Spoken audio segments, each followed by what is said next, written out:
Hey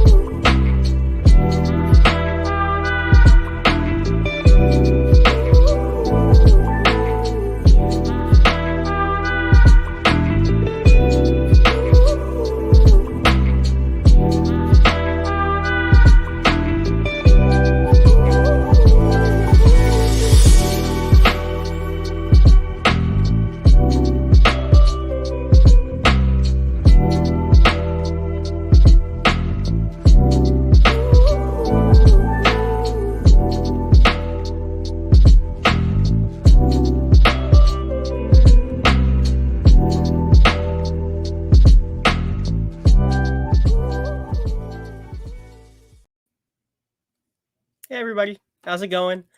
I am back after that awesome stream the last day or two with Alex. I wanted to come on about a day or so before Hedron Icosa launched and just do an AMA, get some people get some questions in the chat, throw out some strategies, and you just have a little bit more casual conversation where I'm talking with the chat because like in the interview with Alex, I was much more concentrated on the interview, not so much on the chat. This time, I want to really focus on everybody who's coming out to hang out and watch.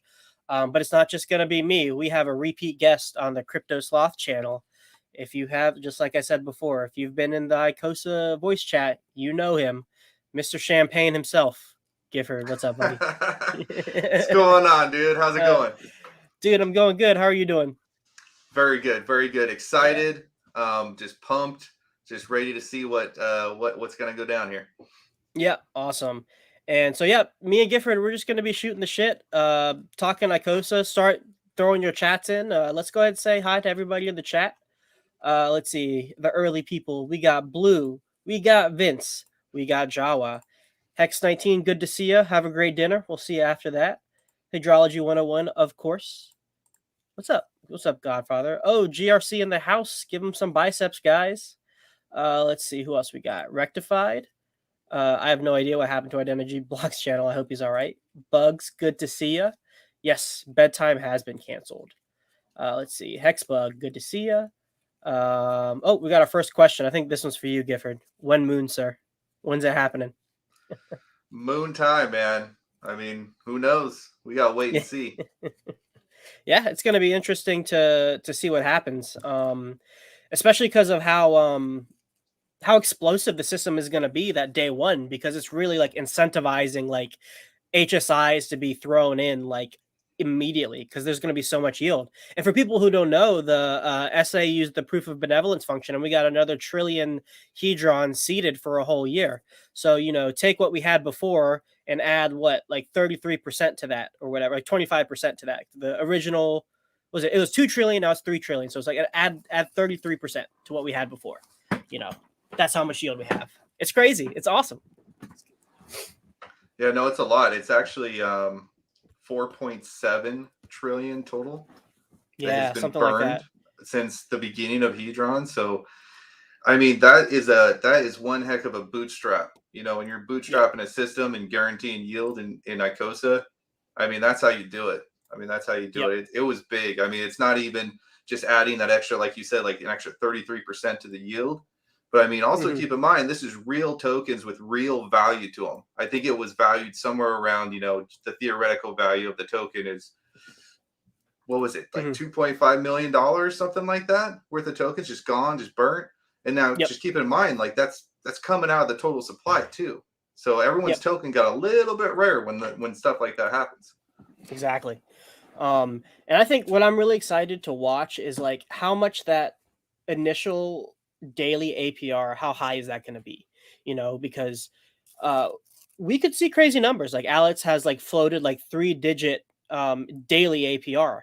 And so it's like, it may not be that crazy, but like the idea is like at what threshold does that initial yield like daily incentivize people to really start throwing HSIs into the liquidation market? Like even if like 10%, like if you can put 1,000 coins in and the next day you have 1,100, like that's pretty crazy. And the FOMO that we might see that will be reflexive, because as we see more people throwing in HSIs, it's like, oh shit, people are like really like getting into this system. I need to get into this system too. Oh yeah. Oh yeah. No, it's gonna be wild. I mean, you're gonna have many different angles people are gonna be looking at. Like what's the price of Icosa? Because I want it, because I want to get in the staking pools and I want to get this Hmm. yield, right? But Yep. then also, wait, if I sell my HSI, am I getting a good deal, or is it better to buy it off the market, right? Hmm. So, I mean, you That's and a I good have talked question. about that a lot. Yeah, that's a good scenario to think about, because we're all going to be presented with that choice once the liquidity pool is made. And so like my thoughts on that are like, and I talked about this with my stream and Alex with Alex, and my idea about that is that whatever price is set is an illusion, because the price that it costs to get Icosa based on the HSI is the actual price of the token, because even the LPer had to buy the tokens via HSI buybacks on day one. So like if they set the price lower than whatever that price is, I think we calculated out it's like $1.50, like somewhere like mid-dollars. If it's anything less than that, then they're just giving you a discount for free, and you might as well go buy it off the market and then also sell your HSI, because essentially it's the same price. Yeah, and guess what? It's already up to $1.80 just based on the T-shirt rate Mhm. ratcheting up. Exactly. So that's Exactly. that's another important point when people start to think about this theoretical like price ceiling to the Hmm. value of Icosa, because you're able to arbitrage. You need to keep Yep. in mind this is an always bumping up price ceiling. This ceiling Yep. only goes up, and the rate at which it goes up is dictated on how fast the T-shirt rate goes up. Yep. Okay, And so so like we see like not too long ago we saw like a daily bump in the t-shirt rate of like 700. And like that was pretty big. And when you think about that, it's actually potentially a really small bump in the grand scheme of things, because once we start having multi-year stakes come out, and multi-year stakes with big payday bonuses, they're going to ratchet that t-shirt rate up in a single day by a ton, because it needs to, for them to not be able to restake what they did for the same amount of time to get the same number of t-shares. So like I think Wales talks about this a little bit, and like we're at the beginning of that like hockey stick exponential part of the t-share system, which means, you know, Hedron and Icosa, because they're tied to that rate, is even further behind it, because as like Crypto Kool-Aid said, it's like a shadow of that system. Real quick, guys, we got someone else here who's been on that Hedron and Icosa grind lately. I've talked to him a couple times, and he has been putting in some great work. Crypto graphics. What is up, my man? Yo, thanks for that, man. What's up, guys? How you doing? Glad to be Yeah, here again. there he is. yeah. Woo! I'm glad to have you. I can't remember. I went on your channel last, right? I don't know. Have I had you on my channel yet? Not yet. No. Not yet. There we go. There Hey, we welcome go. the There we inauguration of go. cryptographics on the Let's Crypto Sloth go. channel. Hey, man, it's a pleasure to have you, man. I've been really impressed by your work and the quickness by which you've like understood the system and like have been educating others. It's been awesome work you've been doing for the community, man. I appreciate that. It's been a lot of fun. Just gotta get the message out. It's way too exciting to not get excited about and want to tell other people about, you know? Exactly, exactly. And it's one of those things where like, in the traditional crypto space, like the advantage comes from finding the alpha and like keeping it to yourself. Like, no, I Hmm. have the advantage. I'm going to take advantage of it. And then when I let you know, that's when the opportunity is gone, because I'm dumping on your head. Right. But with this system, it's all positive feedback loops. And so by getting more people in early, maybe our slice of the pie is smaller. But like as Richard Hart says, you want a smaller slice of a bigger pie, not a big slice of a small pie. And I think we really have that ethos ingrained in our community, with everybody so willing to share information strategies up front before it launches so that everybody can win. Oh, 100%. I mean, like, look at all, like everyone that's been in the Telegram chats. I mean, it's phenomenal what is willing to be shared in these little chat rooms that we have. Like voice chats, like I think we have every night. I've seen like a 30 to 40 person chat with a GIF. You're in there half the time, if not all the Yeah. time. Like He's running it, man. you're running it. Half you and Hexecution are in there. Like you guys are just giving away information that is like for most people is platinum or like gold, like whatever is like consider the highest for that. Like it's crazy what you guys are just giving away for free, and If, it's amazing that this community is doing that, and it's like it's plentiful here. It's if I wild to can me. just kind of add in like from the beginning that I've been in the Hex community, this community has been more about education than anything. Like they've been all about teaching you, not your coins or not your keys, not your coins, and et cetera, et cetera. You could just go down the list of all the things you've learned about crypto just by being in this community.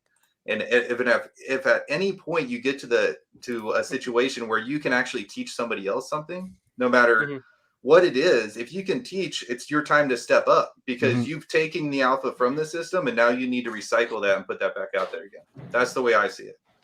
I couldn't agree more.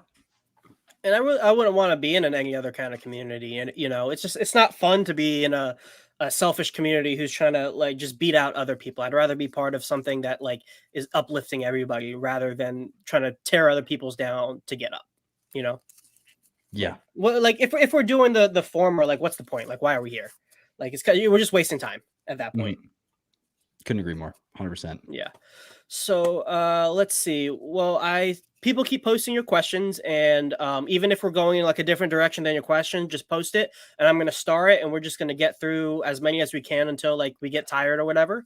But we got one right here, and it's like, does the We Are All the Source NFT get a copy on Pulse? Yes. Yes, it does. Yeah. So like, anytime you have to ask if it's on Ethereum and you're asking, is it going to be on Pulse? The answer is yes. No exceptions. So yeah, everything you do now, everything you do on Sunday will be duplicated on Pulse Chain, and that will be a good thing to talk about. Kind of the differences between Ethereum Icosa and Hedron versus like Pulse Chain Icosa and Hedron. Do you guys have any thoughts on that? Like preliminary thoughts? Go ahead if you do, Gif. I haven't actually been able to, or I haven't had time, honestly. I've been thinking so much about Ethereum. I've been just like one track right now. So I'd love to hear your guys' thoughts first here. Sure. Yeah. I would like to, I had a guy in the voice chat today ask me that very same question. And, I will probably repeat the same answer. It's essentially the same way you look at when you ask yourself, is Hex going to have a value on Ethereum? Is it just going to go to zero because everybody's over on Pulse Chain now because the network's so much better and the blockchain so much better, right? Like that's all true, yes. But look at where Hex has gone so far and look at the value statement that you get out of it, right? It doesn't just go away because you have the copy over on the other side. Like that's awesome. That's the direction we're all going, yes. But that does not mean that any of your Ethereum assets that you hold on that chain like loses value. It does not. Those staking pools will be working 100% uptime. No admin keys, flawless, right? All the check marks, immutable code, trustless, all of that will exist no matter what. And anytime you can find a system where all of those boxes are checked, it will have value. It will have plenty of value. Absolutely. Yeah. And let's not forget, like Ethereum is pretty much the premier smart contract platform of the entire crypto space, right? Like if we're going to make a bet on like a DeFi blockchain that's going to make it long term, like it's going to be Ethereum. And like I fully believe Pulse Chain is going to make it as well, just by my confidence in Richard Hart and the Hex community. But like if we're just going off history because Pulse Chain doesn't exist yet, like having the security of Ethereum is actually like a huge plus. God forbid, Pulse Chain doesn't work out, which is like such a low probability. I don't even consider it in my decision making. It's so true. Yeah. I mean, I don't think there's anything, like, honestly, I can't think of anything in my mind where there's a real major difference. Performance wise, maybe let's see Hex and Hedron and Icosa maybe perform differently on the two chains. But as far as value propositions and like there actually being a difference between maybe you like want to go all in on Pulse Chain versus Ethereum because maybe Ethereum and Pulse Chain is obviously the one. Yeah. I think that, you're sorely mistaken. Yeah, the fees are going to be a little bit higher, but if you look at the amount of potential there is for upside on both chains combined, the gas fees you're going to pay to participate on Ethereum are legitimately free, and they always will be as long as you are either staying level or not going to zero on Pulse Chain, because you could use some of those Pulse Chain gains or tokens you got to pay for the gas fees on Ethereum. And even if it's a little bit higher, who cares? Like you're doubling up on your bags, and maybe Ethereum outperforms Pulse Chain for a while. Maybe everyone's completely wrong thinking Pulse Chain goes to the moon first with all these projects. Maybe it's backwards for a bit. Who knows, right? The thoughts that I've been having about the difference between the two chains and how the system will perform differently, like really boils down to that gas fee difference. So like I ended a stick not too long ago and I minted my Hedron not because it was profitable, but just for like sentimental value. Like, oh, like I just wanted to do it. Like it was like $1.50 worth of Hedron. Like it was nothing. And the gas fee was like $1.20. So like it wasn't about profit. It was just about like, I don't know, doing it because like I'm ending, it was my first stake to ever end, and like let me mint that Hedron. But like in reality, like if you're minting that little dollar value amount of Hedron, not necessarily like the number of coins, but the dollar value of Hedron at the time, you're better off just buying it off the market than like spending the gas fee to mint it. Like there really is no point. On Pulse Chain, that doesn't actually exist as much. Like you can buy it off the market, but it's also okay to mint all of your coins because the gas fee is negligible. And so now we've gotten into a territory where we're not just thinking about dollar value, but we're thinking about number of coins. And that's really important with this system that's tied to the T-share rate. So these coins that maybe isn't a lot now, like say it's like a 1 T-share stake, you're not getting a lot of Hedron, you're getting dust in terms of price, right? But we know over time a T-share is going to be highly unobtainable. I mean, it already is. So the amount of mintable Hedron that's associated with a 1 T-share stake is also going to be that degree of unattainable. And so even though now you increasing your Hedron points position within Icosa, like staking Hedron point, isn't a lot now, those points will be more valuable later because it's harder to get that amount of Hedron later. So it's worth minting the dust and just throwing it into like either a new stake, like we could talk about that like with Gifford strategy, or adding the principal to your own stake. It's actually worth it more on Pulse Chain than it is on Ethereum. So I think we're going to be seeing a lot more minting just because it makes a lot more sense to do it. Absolutely. And I think a key point that has happened to a lot of people that, when they go to mint their Hedron from their stake, right? And they're like, that gas fee is more than the Hedron value that's coming out, so I should buy on market instead. A lot of times they just don't buy it on market instead. That's the only problem. Like you got to remember to do that. Like if you're going to uphold that strategy, then make sure you fulfill it. Like go onto the market with the same amount of gas you were going to spend and buy the Hedron. But keep in mind, you're paying fees for that transaction too. Yeah. Right. Might not even work out. Like, exactly. Yeah. So at that point, it's just like, just don't get the Hedron. Like if it's that much, like you're not going to spend $1 to buy Hedron. Like if you were going to spend $1 on gas to mint your Hedron, but you needed to pay $5 in gas to buy the $1 that you would have used to use gas, like just don't do it. Like it's fine. Yeah. Or do it. Like whatever. Yeah, I mean or whatever. If you look at the cost, like if you look at what's it going to cost you to purchase that Hedron on chain, like on Uniswap, right? You need to account for that when you're looking at how much it costs to mint. You can't just look at it just like, okay, I get this many coins, these coins are worth that much, and it costs me this much gas. If you're saying there's another option and it's better off to do the other way, you need to know what your costs are for doing that too. And that needs to calculate into your formula there. So I think typically it's still worth minting. Yeah, I agree with that. I think you're right. Let's see. Hexbug's got a question for us. What are your guesses for how many T-shares would be tied up in the HSIs that would be swapped for Icosa in the HSI buyback? It's a good question. I think at least 1,000. I think that's a pretty conservative guess. I think 1,000 T-shares is highly obtainable. If not, we get more. Because the whole community, like the sentiment's turning. Like before, everyone's like, yeah, Hedron, like that's whatever, permadump, like get out of my face. And now everyone's like, oh shit, like more light bulb moments have been going off, and everybody's getting Icosa now. So I think people are be willing to at least throw a small percentage of their bag into it. So let me think out loud really quick on this one, okay? You guys tell me if this makes sense. So we're dealing with Icosa that launches with a zero supply, right? That includes addresses like the SA, right? Does the SA get any of those tokens at launch? Nope.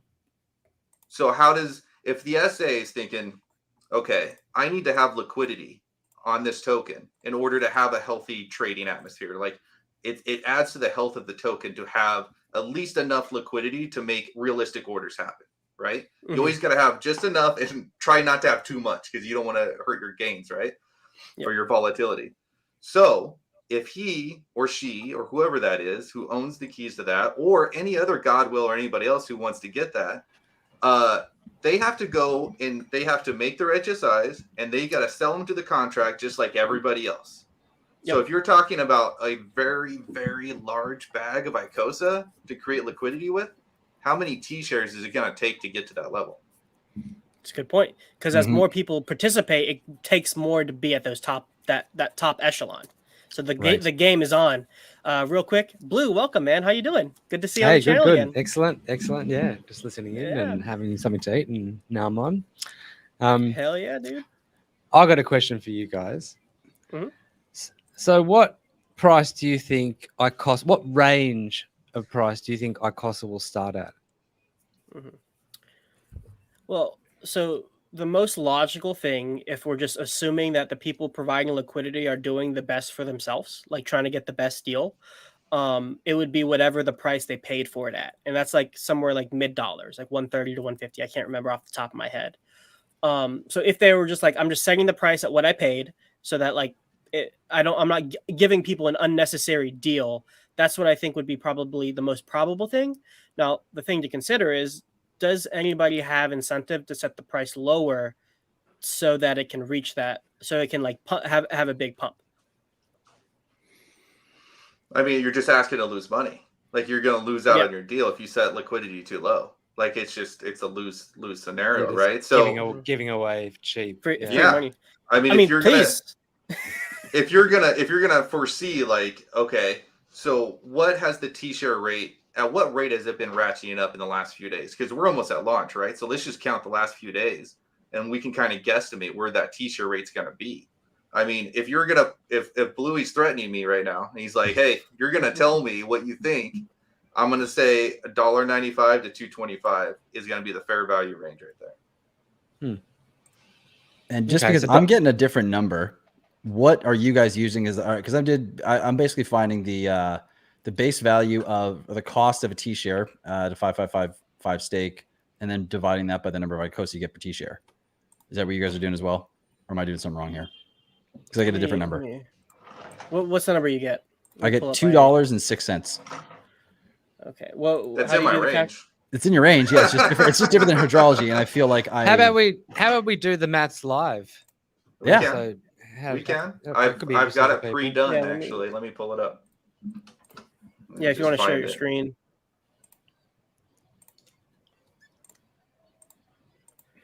So when I do my numbers, I get about 31.9 hex per Icosa. And so then we just take that 31.9 times whatever the price of hex is, let's say 6 cents. 31.9 times 0.06, and that's about $1.90. That's how I do it.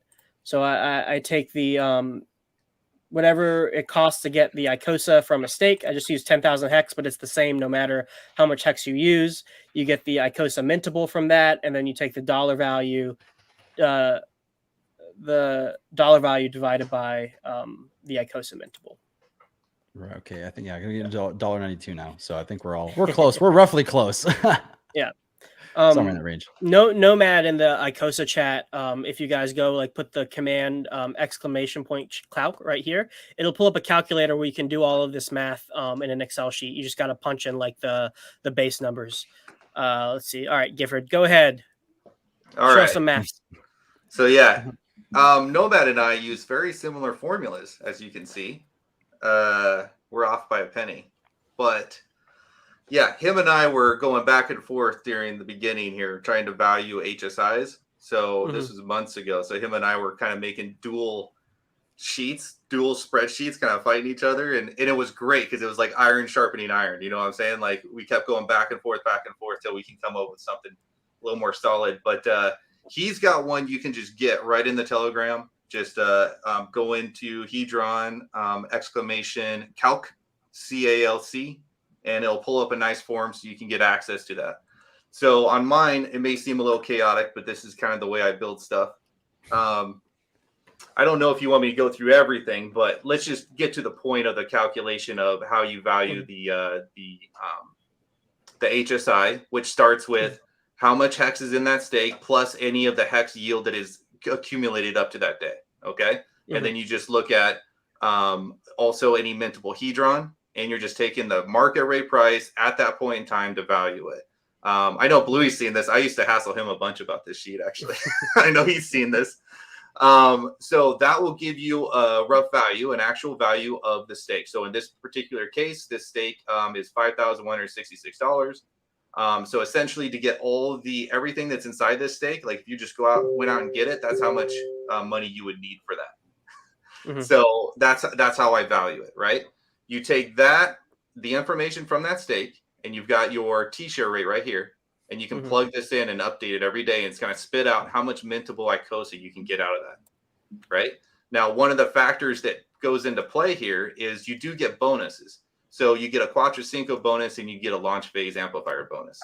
So if you change, watch. So this stake right here in particular is a 15-year stake, so a Quattro Cinco. So it gets a 10% bonus. So if I change this to 0, now my mintable Icosa just went down. Okay, and you'll also notice that the Icosa fair value price just went up. Now it's 205, right? And the reason is because you're getting more Icosa for the same value of that HSI, right?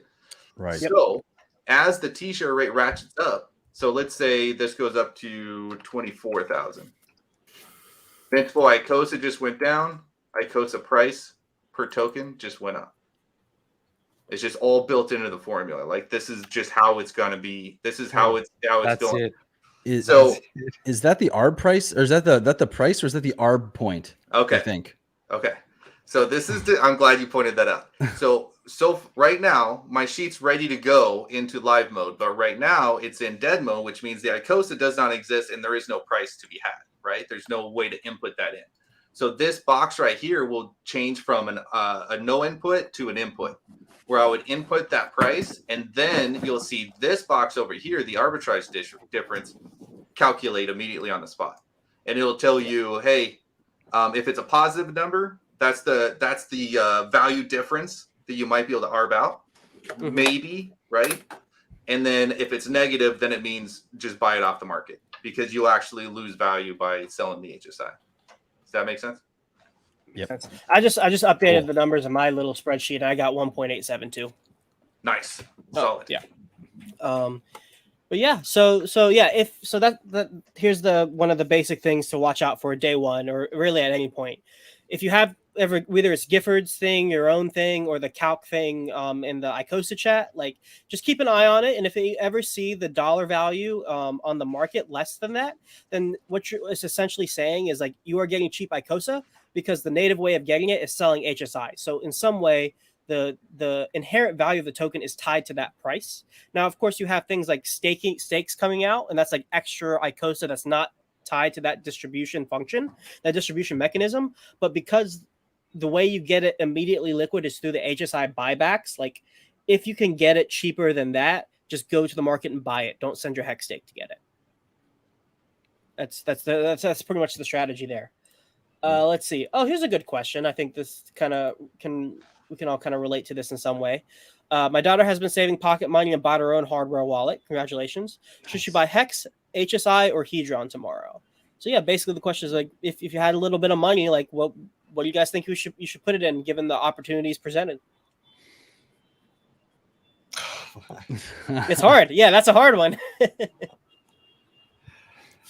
No, honestly, if it's a little bit of money, like, and they have a plan, or like are planning like save more money, like long term, to like put into crypto and whatnot, just go all in on something. Like if it's just a little bit, what? Like if it's that, I think it's an HSI. Make an HSI for Quattro Cinco, and then get Icosa. Yeah, that's I it. Think that's, you're getting you're getting the best yield. Well, over time you'll be able to mint Hedron from it, and for someone young, like 15 years will go like that anyway. Yeah. Could even throw $1 of that in the pot for the WhatsApp. Just have a WhatsApp NFT just kind of floating around and waiting to see what happens with it as well. That's not a bad one. That's not a bad idea.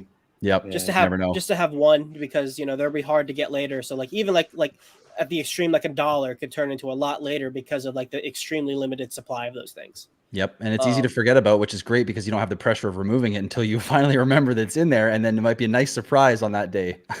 Yep. Exactly. What do you think, Gifford? I mean, I don't know if you can go wrong. Like honestly, Yeah. like I could even vouch and say, doing a native hex stake Quattro Cinco that can't be moved, can't be sold early, or any of that stuff because she's young and it's something you want her to have and let it mature all the way. Like I don't think that's a bad idea either. She's gonna be able to get Hedron at the end. She's gonna be able to mint that from that stake. So not bad. You mean buying some Hedron and throwing it in the staking pool? Not a bad idea. Like I don't know if you can go wrong in this ecosystem. Yeah. Like you're gonna win somewhere, if not everywhere. I personally agree with Blue, just because of the time-sensitive nature of this. Like this opportunity to get in this early into the Icosa pool isn't going to be around forever. It's only going to be around like that first day and the first couple days. And so I think just locking in a position there and then just setting goals. Like look at the whole system. Look at like Hex, Hedron, specifically because you already have your Icosa position, so you don't need more, at least immediately. Look at those two things and just set some goals. And like, okay, I want this many shares over time, and I want to have this much Hedron in the staking pool over time, and just start slowly chipping away at that over time. I think that would actually. I didn't mean put an HSI into swap for Icosa. I just meant have like a Quattro Cinco HSI. Oh, but, gotcha. But after listening to Gifford, I think I've been persuaded. Yeah. Yeah. You can still scrape the Hedron off of it, and over time, and so you can have something to play with in the years, and then 15 years when you turn, it's a perfect time if you're young now. Yeah, I think after getting that Icosa from the HSI you make with whatever you have now, the next thing would be like your personal 15-year stake that is just locked in for you. Yeah. Cool. Well, there you go. I hope that answered the question a little bit. No financial advice. Yeah, not financial advice. That's let's see. Vince has a liquidity question. The best liquidity pairings to provide for Icosa. He asked you graphics earlier, but wanted to get a discussion going for other opinions. So what'd you guys talk about on your stream when he asked this question? Yeah, so I mean, I honestly hadn't really thought of it at all. So the most I could come up with was really what obviously makes the most sense is primary pair would be Hex Icosa, with the secondary pair being Icosa Hedron, and then obviously there's probably going to be a USDC Icosa, though maybe Icosa ETH would be the better pair given what's going on kind of around the sphere. But that was honestly, and I haven't thought about it since it's been a crazy day. So I want to know what you guys think. That's as far as I've gotten. Yeah, I think a pair with Hedron and a pair with Hex could be good ones over time. Especially in regards to like impermanent loss, because they'll kind of move to they kind of naturally, hopefully, will move together. And you'll experience some impermanent loss because Hex kind of sets the floor for all of this stuff, so it'll probably move disproportionately relative to Hex. But I think as a strategy to like get liquid income, liquid yield, either Hedron or Hex are kind of no-brainers. But me personally, I'm not providing any liquidity until Pulse Chain launches. I'm just not thinking about it until that comes out. Then I'm going to reevaluate all the liquidity stuff. Yeah, I think that's a wise plan there too. And I think when it comes to answering this question, I think there's the right answer, and then there's like my answer, and I know my answer is probably wrong, right? And I'll explain why. My answer is I think it should be paired with Hedron.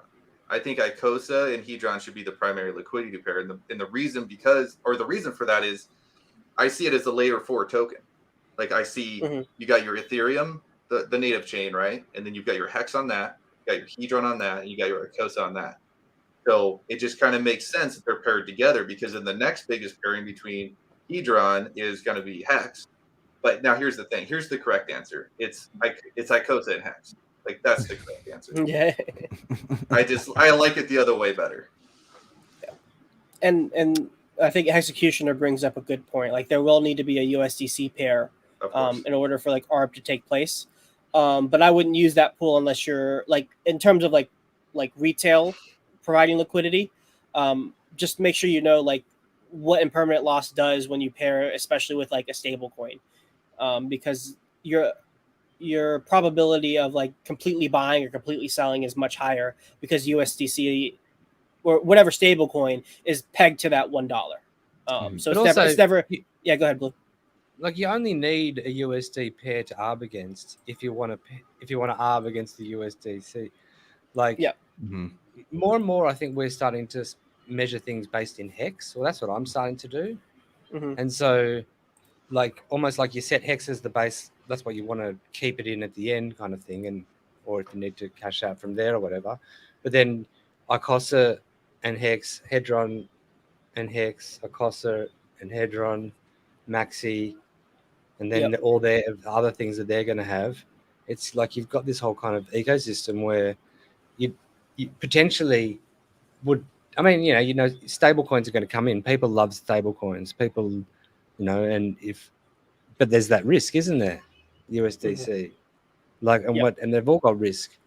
So unless, and I can't see people going into liquidity and putting their stable coin in. Hey, they haven't done that. Yeah. So yeah.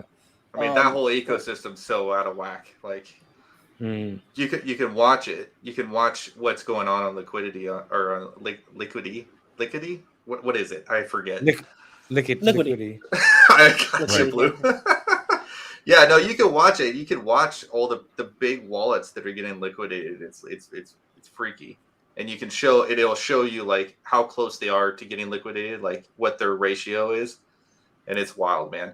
But yeah, it's hard to say. I mean, when it comes to liquidity providing, it is definitely a very time-centric thing. Like, what you want to see is a value go sideways, right? You want to see the tokens go sideways so that you're just collecting fees. So, I mean, the beginning of a launch of anything is like the worst time, right? It's the most highly volatile time and the most risk to get that impermanent loss. Absolutely. That's why it's so important to see a big wallet like a whale or an SA or something of that caliber say, it's healthy to have liquidity. We will eat that impermanent loss because it's better for everybody, including ourselves, to go ahead and get out there and get that done. Yeah, and let me just give my general thoughts on like if you're considering providing liquidity as a means for passive income, because I personally think it's a great way to earn passive income and yield in crypto that's really unique to DeFi, and that's just like pick two coins that you're okay with holding all of one or all of the other long term, and do it with a percentage of your bag that you're okay if all of it goes to one side or the other. Then the impermanent loss becomes less of a factor and the yield becomes a little bit more important, because then you can harvest that yield without worrying like what's going on in the background with your coins. And so when we think about this system in particular, I think the Maximus ecosystem has a really lot to talk about in terms of liquidity because of all the different stake links. So that there's some cool opportunity there. But specifically within Icosa Hedron, me personally, with say like maybe like 5% of my bag, I don't care if it's all Icosa. I don't care if it's all Hedron. I don't care if it's all Hex. So let me take that, put it in whichever pool has the highest APY, and just earn the maximum fees over time, and use that liquid funds to either make new positions and other things, build on my current positions that I already have, or cash out so I don't ever have to get into my principal of my portfolio to cash out in crypto. Absolutely. You bring up a really good point. I hope it's okay if I bring something up that's very similar. Okay. This is something that's been wild to me, and I don't know if it really makes sense or not. So I'm going to throw it out there. So this is the first time where you can stake one coin and you can get two coins out. Right. Oh yeah, I remember you talking about this. Remember you talking about that? Yeah. So you go into the Icosa staking pool and you put your Icosa in there. You are earning two tokens, Icosa and Hedron. So this is like the first time, like just go back and remember listening to Richard Hart and all he would say about providing liquidity on PulseChain when that launches, right? Never could you take one token, get a copy of it, pair those together in liquidity, and now your risk for impermanent loss is so much lower now, right? Because you got one entire site for free, right? So what's your cost basis? It's just the first token, right? Yeah. So now let's look at the Icosa system, right? Let's try to compare and contrast a little bit. You take your asset, your Icosa, which is not in risk, you just put it in the staking pool and you're earning two tokens in yield. If you take those yield when it comes out and like say you've served your minimum stake length and you're like, I'm ready to pull some, and you end that stake and you get those two tokens, what if you provide liquidity for those two tokens? That's why I was talking about, like, my answer is that the top liquidity pair will be Icosa Hedron because those are the two tokens you get.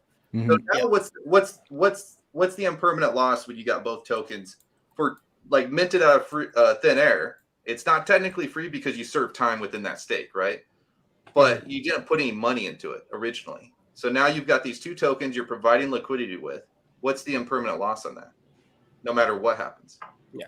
So I really like that idea, and you're 100% right from like a risk management perspective. But there's one part I want to push back on, and it's like a small fallacy within that line of thinking that's like it's like a half truth, and that you are still experiencing permanent loss with that situation because you own the coins at that point.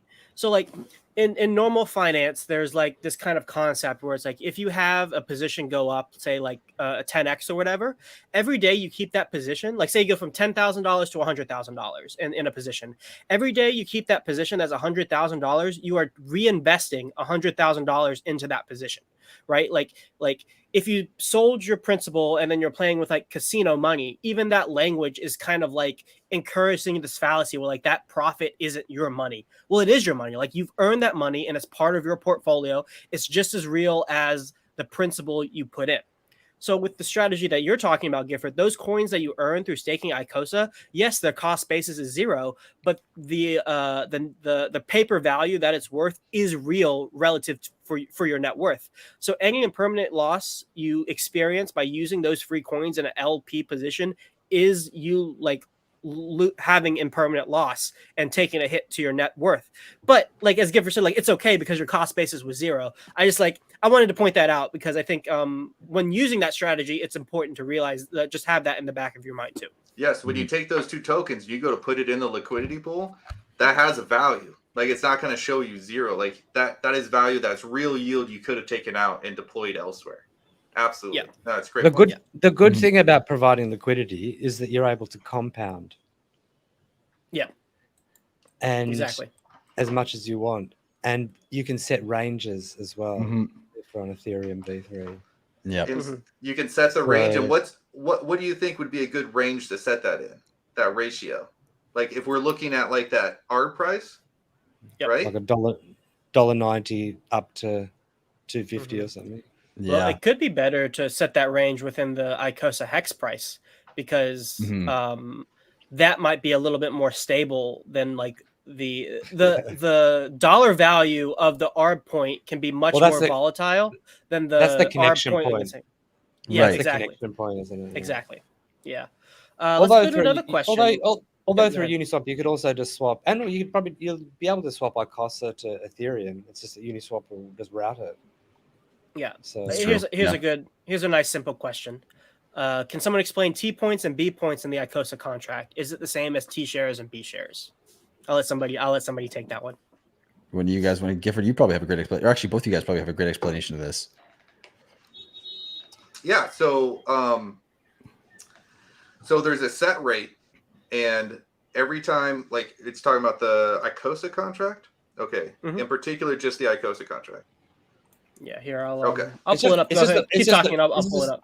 It's just the pool points, yeah. So it's like you get 10,000 points or whatever for every dollar, and so a T point is a trillion points, which is what's a trillion divided by 10,000? 10 billion. No. And so 1 billion. I don't know. So an easy way to think about it is you put your Icosa in, right, and it spits you out these B points or T points or M points, right? And as everybody puts their in the Icosa, everybody's distributed this amount, right? And then that is what creates the big pie that dictates like how much of that pie you get.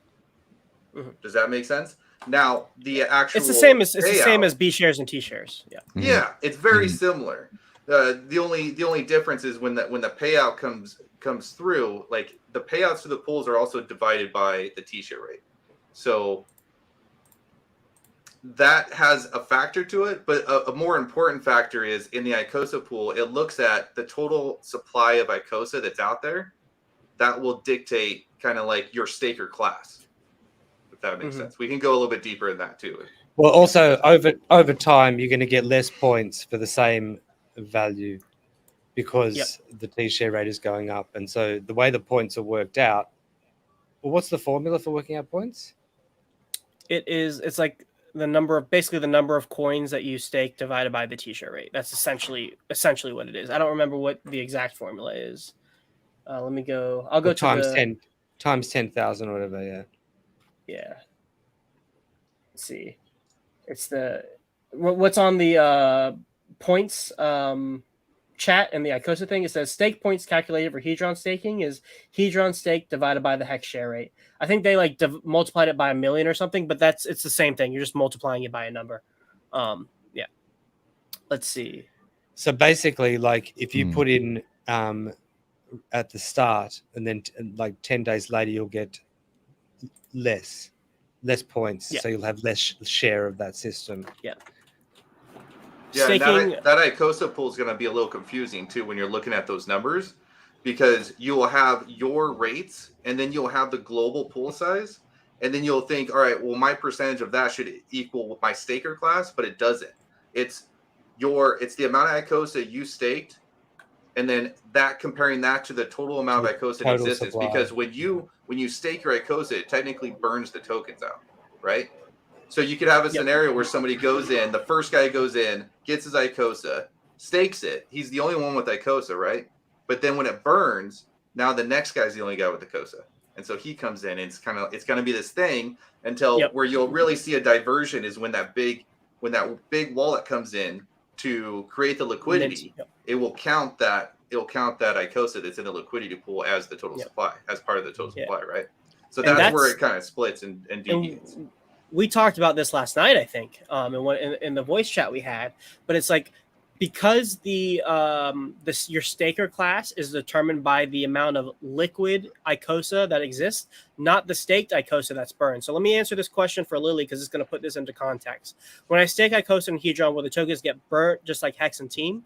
Yes for Icosa, no with Hedron. So because the Icosa contract is like the Icosa contract, it can mint Icosa, which means you can burn it to then like mint it back later. But it can't do that with Hedron. The Icosa contract can't mint Hedron, so that Hedron is sent to a smart contract, and it's just held there. No admin keys, no risk for anything like that. But that's essentially what's happening there. Now, why that's important for the Icosa staker leagues is because your position, your shark, whale position, whatever, is determined by the amount of Icosa that exists, not the amount that's staked. So, like, say, for example, there was a situation where, okay, this is like the best case situation. So you stake Icosa on the first day, and you're a whale. So you have like a 360-day lockup period. Well, say one day a large whale, let's say God Whale, for example, like throws like 1,000, 2,000 T-shares into the HSI buyback pool and immediately mints a crap ton of Icosa where you go down to a turtle. Well, now because of that, what you can do is add like one Icosa to your stake, and your minimum stake rate goes down from 360 days to whatever it is for a turtle. Let's just say 90 days. 90 days. Now, so that's great. You had a large position of Icosa. You had to wait a year, but now you only have to wait 3 months. Well, let's say the God Whale wants to stake all of that Icosa, hypothetically, right? Well, guess what? All of that Icosa has now left the circulation, and you're back to essentially that whale position you had initially, but you only have a 90-day lockup period. So you can actually, and so if you're able to end your stake at the end of that 90 days, you're going to get that 20% bonus, because the liquid Icosa out there makes it so that the Icosa you're minting is a whale position. So you get the bonus, which is calculated when you're end your stake. Right. So there is a way to game this where you can decrease your minimum stake length, but then time the end of your stake to get that whale bonus at the end. That's going to feel good. That's gonna feel real good. Well, I want to dive into this more. Holy, yeah. I don't think a lot of people have thought about that one. Yeah, I just thought about it last night when me and Gifford were talking in like the VC chat. So you're counting on you're counting on a sudden dip in the number of stakers. It's an if and then scenario. Yeah. It's an if this happens, then there's a scenario that happens. Right. So there's a way you can capitalize on a shorter length stake with the bonus that only the longer length stakes get. You know what I'm saying? Yeah. So basically, this strategy will work. Like you could stake however you want your amount of Icosa for however many different wallets. If you're doing a waterfall, or I mean, maybe not for a waterfall in this sense, but if you had like your amount and you had like some on the side, because I think you can do 0.1 Icosa you can stake to even trigger the restake as well. So really, if I'm getting this right here, You'd have your main stake. You'd have 1 or 2 or 3 or however many Icosa you want to have on the side for whatever reason. And then you'd be waiting and watching like a hawk. And as soon as you see the supply contract, then you go in. Or you add inflate one. When you see when it inflates, because you want to have less of the total supply to get the shorter minimum stake length. Right. Well, okay. So doesn't that mean like, so the supply would contract when like God Whale goes in, so the pool basically burns the Icosa. Icosa comes out. There's stakes. Yeah, exactly. So the bigger stakes mean the supply overall contracts. Am I saying that right? Or am I getting it so weird? They get burned. Correct. Yeah. Right. Yeah. So the supply contracts, you see the supply contraction or a massive stake, you go in. And then you can possibly get you go out. That's when you go out. That's the opposite. Well, the same. Well, the same. No, he's on the right track. Like he goes in with like one more Icosa. No. Well, right? if you go in, if you go in at that time, before. then you have to kind of like then you be a whale and you have to wait a year to get your stuff out. Yeah. Right. So here's the sequence of events. This is timing getting out of it. Right. So you have to get the 30 or 90 day stake in first, and then all this happens. Yeah. So it's both. Right. So you time both entering and exiting. So here's the situation. Say when you stake, there are 1,000 Icosa tokens that exist liquid, not stake. You mint 100 Icosa tokens and you stake it. So 100 is 10% of, 100 is 10% of that. Is it 10%? No, let's do 10. You mint 10 Icosa tokens and that's 1% of the supply. Right? So that's a whale position according to the Icosa system. So now it's locked for 360 days. Now let's say a big player comes in and mints 3,000 Icosa, or let's say 10,000 Icosa all at once. Well, that 10 goes from 1% to like 0.01% or 0.001%, which is a smaller relative position in terms of staker class. So now instead of that 360 days, if you were to stake 100 Icosa tokens, it would be like 90 days, just for the sake of the example. So you see that the supply liquid has inflated. And then so that's when you add your Icosa stake, because when you add the coin to the stake, the contract recalculates your relative position versus the entire system. Oh, bye, Blue. And so then say that person that minted the 10,000 Icosa, then they took all that 10,000 Icosa and then they staked it. So it's gone. We're back to 1,000 Icosa liquid. Well, you have that 101 Icosa now. Well, guess what? That's now 1% of the total supply again. You've waited the 90 days. That's up.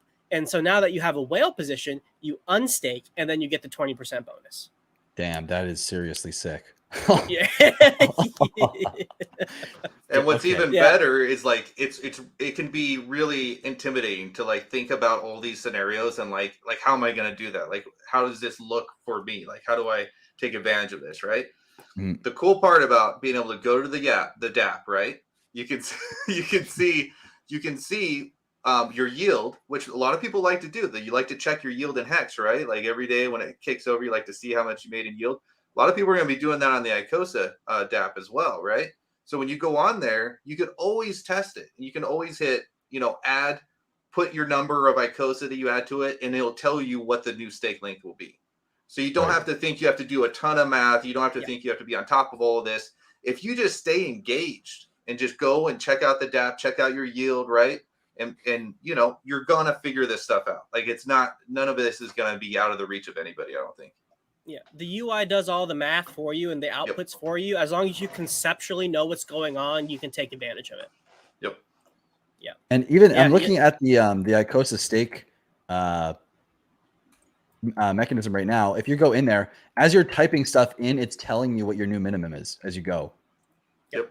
So if you go 1, then add a 0, then add another 0, all of a sudden you're at 90, add another 0, 180, add another 0, 240, then 360. Exactly. So it's easy to figure that out, honestly. It's not as complicated as it sounds. Yes. Fantastic tool. I was actually writing up a new spreadsheet to like calculate that, and then I'm literally posting it, and nope, Alex already made it. Oh, it's done. It was like done right there in minutes, and I was like, oh man, all right, cool. This is way better. Yeah. You like that graphic? So you thought of that yet? Dude. Yeah. No, not even a little bit. It's so sick. Yeah. It's so. Go ahead. I was gonna say, I feel like this is, I've heard that I've never, obviously wasn't part of the Hex launch or anything like that, but from what I've heard, this is early day vibes. And I feel like there's so much of like similar to Hex from what I've been hearing by a lot of guys that have been around since the beginning. And the thing that's blowing my mind is that I've heard of that. And I remember hearing about how much was coming out of the system and how it took so long to even figure out the T-share and how all these different mechanisms were, and we're still learning Hex and what it means macro and micro. And so I feel like this is going to be a constant battle of like little gems like this, or massive gems, I'm going to say, coming out like this constantly and learning new ways to game the system and maximize it. And it's just like, it's incredible to me. It's so much fun.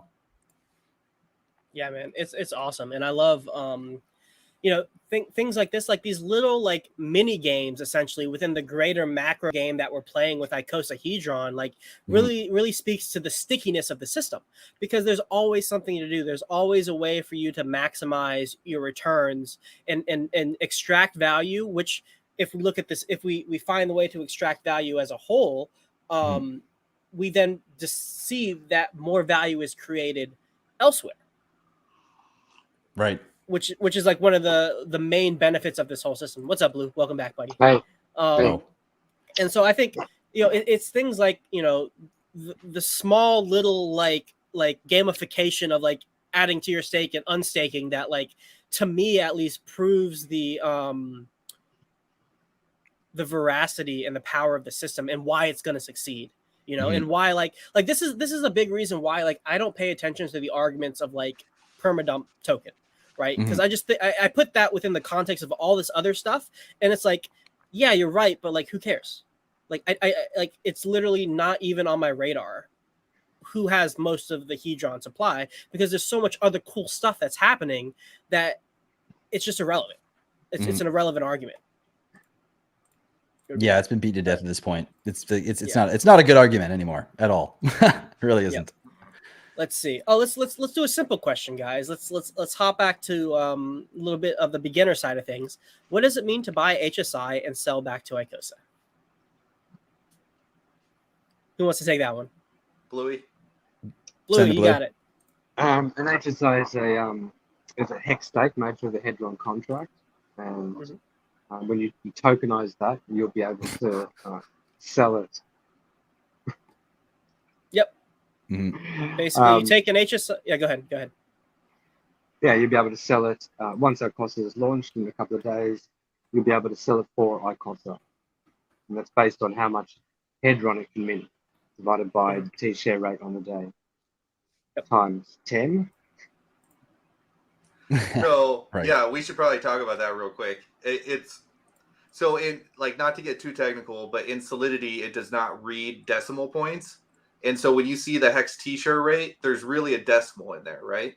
So the problem is if you're going to adhere to the T-share rate, then it's going to be 10 times bigger, right? Which makes the amount of Icosa you can extract from the system 10 times smaller, right? And the idea of, I think this is something Alex even talked about, like the idea of having to explain that to everybody was just like, it wasn't worth it. And to also keep the equation accurate, you had to keep the equation the way it was, where you get 10 times less, but then he just added on the 10x multiplier on there to get you right back to what makes sense to everybody else. So just a little tidbit of the design that he even trying to describe that in my videos when I was making the Hedron the Sleeping Giant, the 4-part series. I remember trying to do that in like part 2 or 3, and I was just like, oh, this sounds so bad already. Like no one's gonna understand this at all, but here goes nothing. Yeah. It's way better now. Way better. You did good. I loved your videos, man. I was loving that. Yeah, that series was awesome. I was excited when you were like sharing the scripts and all the chats, like getting us to check it. I was like, yeah, this is gonna be a good video. I'm excited to see it.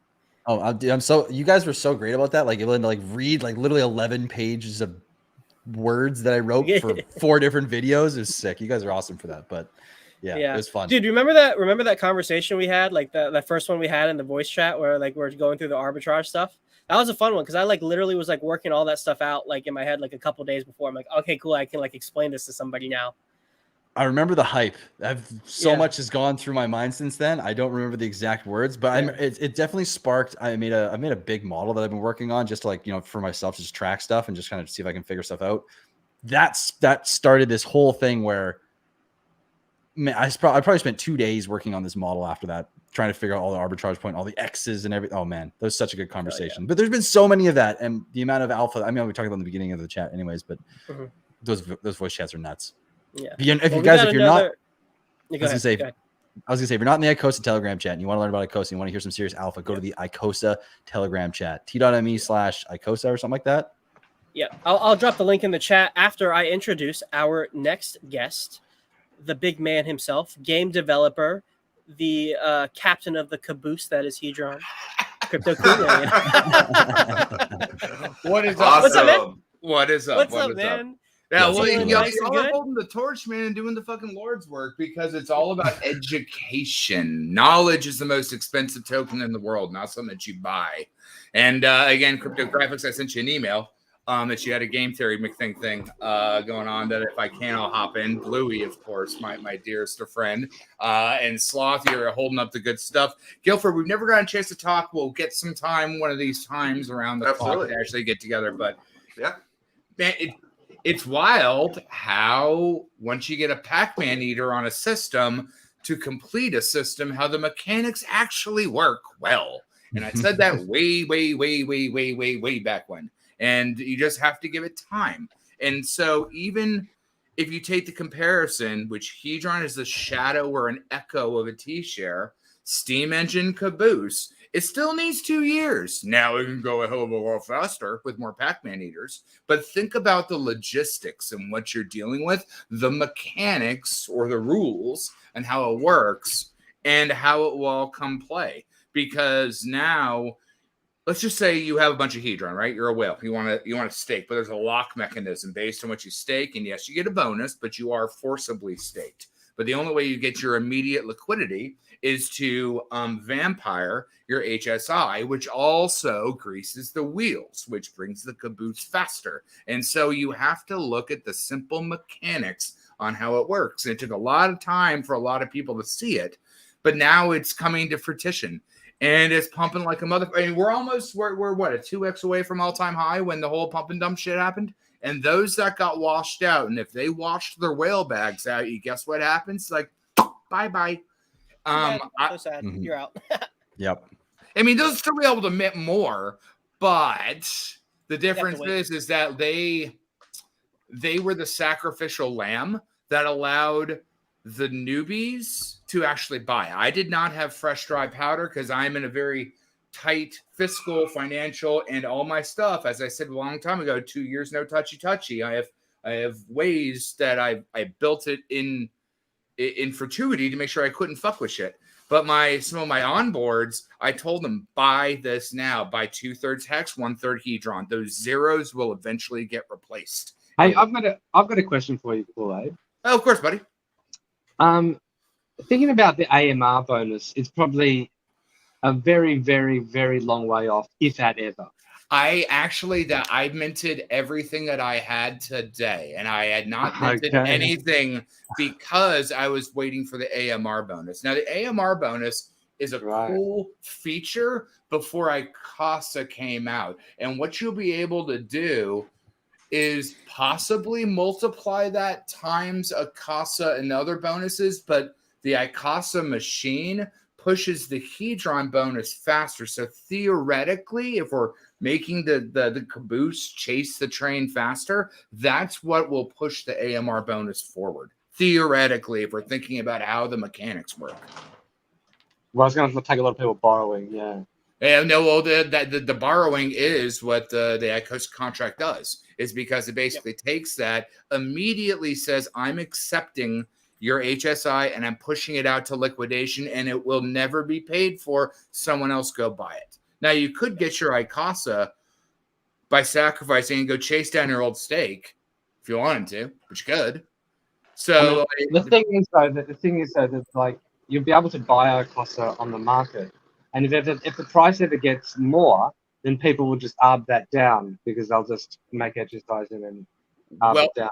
Buying is the wrong word for because there is no liquidity pairing or liquidity pooling at this time, because it starts out at 0 and increases. Now, remember, anyone that has Hedron that stakes it for the drip And I haven't had a chance to actually look at all the math. I've got to build virtual Burning Man this weekend and work to do and other nonsense. So it's going to be a run and gun until Sunday. But if you were staking Hedron, you get locked based on your whale stake of your wallet. If you vampire your HSI, you're doing basically what Alex told you to do back in the day when there was that 10x bonus to make the HSIs, right? And so then your Icosa HSI would have had that 10x bonus had you done that before. But there won't be a liquidity pool large enough. Otherwise, if you try to put it in, you'll spike the price to ridiculous. Or like it'll be volatile as hell. What you want to do is look to how to acquire the proper way, which would be vampiring HSIs to the Icosa contract. And if you really wanted to have enough stable to go find your stuff on the marketplace and buy your contract back, because as far as I understand it, touching the Icosa contract and kissing it to say, here's my HSI, off you go with you, then you get your Icosa. But then that goes to a marketplace that you can just redone and grab your wallet and go buy that back up if you wanted to. Yep. I mean, theoretically, you could also do that and sacrifice it again if you really, really wanted to. Well, and before we get to this question that I put up, that's one of the things I've been talking about, that these HSIs have a third value proposition has been added on top of the two that were created, both for the first one for like the hex staking, like that's this initial value prop. Then you have the Hedron minting, that's another value prop. But these things are also infinite Icosa printers. Like as long as you never like mint against them, theoretically you could good accounting these HSIs and then you can sell them back continuously forever. And so is that with the NFT side of it, or is that with the actual just regular vampiring, buying, then re-vampiring again stage? Yeah. So it's an easy way, if you play Magic the Gathering, it's like grabbing these little things that make tokens, and then you sacrifice the token to get a card or a play out, and then you can go remake those harvestable tokens that allow you to vampire them again. And as long as you're playing smartly, then you're adding to your position. And you could also go and buy cheap HSIs and then do that as well. Yep, Alex is brilliant. I've said it from the fucking beginning. He is a very... Yes, sir. Kool-Aid, you know about D&D then. Is there a dice that is an Icosa Hedron like shape? They have all sorts of... There has to be. Yeah, because... but... it's been a while since I've had to like worry about a 3D term with a dice with a term like that. But yes, there definitely has to be. It'd be like a D18 or a D16 or whatever. Hold on, let's figure out how many faces. No. We can do this for it. How 20. many faces 20. On Icosa Hedron? Blue dice. D20. There you go. Yeah. Before I get to the question from someone from Matrix, actually, this is a good time to just talk about this that Junior said. Every time I'm assuming HSI recycles through the marketplace, it'll yield less Icosa because of the T-share rate increase, correct? That is true. But there's also one more component to keep in mind with this fact, and that's that any HSI that's already been created has locked in its T-share rate when it's created. So there are two levels of dilution here because the T-share rate is in both the numerator and the denominator. If it's new hex being staked, you're getting double diluted because the T-share rate is going up, which means you're getting divided by a larger denominator, but also you're obtaining less B shares over time, so the numerator is getting smaller. HSIs that have already been created only get diluted in one way, and that is through the denominator, not the numerator. And this is what I was talking about with that extra value proposition, because any HSIs that exist going forward into the future get diluted about half as much as new stakes being created at any given point in time, which is why these HSIs are important to consider as Icosa printers, because they get diluted less over time versus new stakes. Because they're also minted at 5555. So by holding that T-share rate at that paradigm is the plum of how everything goes up and down. And as people try to do it later and later, it dilutes itself. And because that burning mechanism sends it to the reverse OA, the price mechanic goes up that much faster. And that's how we went quickly from a 30-cent T-share to a $30 T-share when I got in, to a $10,000 T-share, then recovery back down. Again, you have to look at your leading indicator, which would be the T-share, and your posterity, which is the caboose on the end. And as the caboose chases the train, it moves the entire intrinsic system faster. Yep. Yeah. All right, let's go to this. Those, go ahead, just Gifford, real quick, because it's good to bring up in this scenario. So if you are getting those recycled, what if that one that's recycled has a amplifier bonus to it? How does that play into effect? That's a good, interesting play, and that will happen into perpetuity. So those people that made HSI stakes 5555 during the beginning bonus, when everyone got the 10x bonus to claim, not mint, those are the premium recyclable assets. Those are the legendary magic cards. Those are the premium ones that have that recyclable bonus, but that's already done. It's the same thing that's going to happen with the WAA. I hate fucking words I can't smoosh together. But what's like, what's we're on the sloth address. Hold on. I keep this on command from the olden days. Where were you at, Carlos Matos soundboard? As I like to say, we are all the sloth address. That's what. No. Anytime that it gets close enough.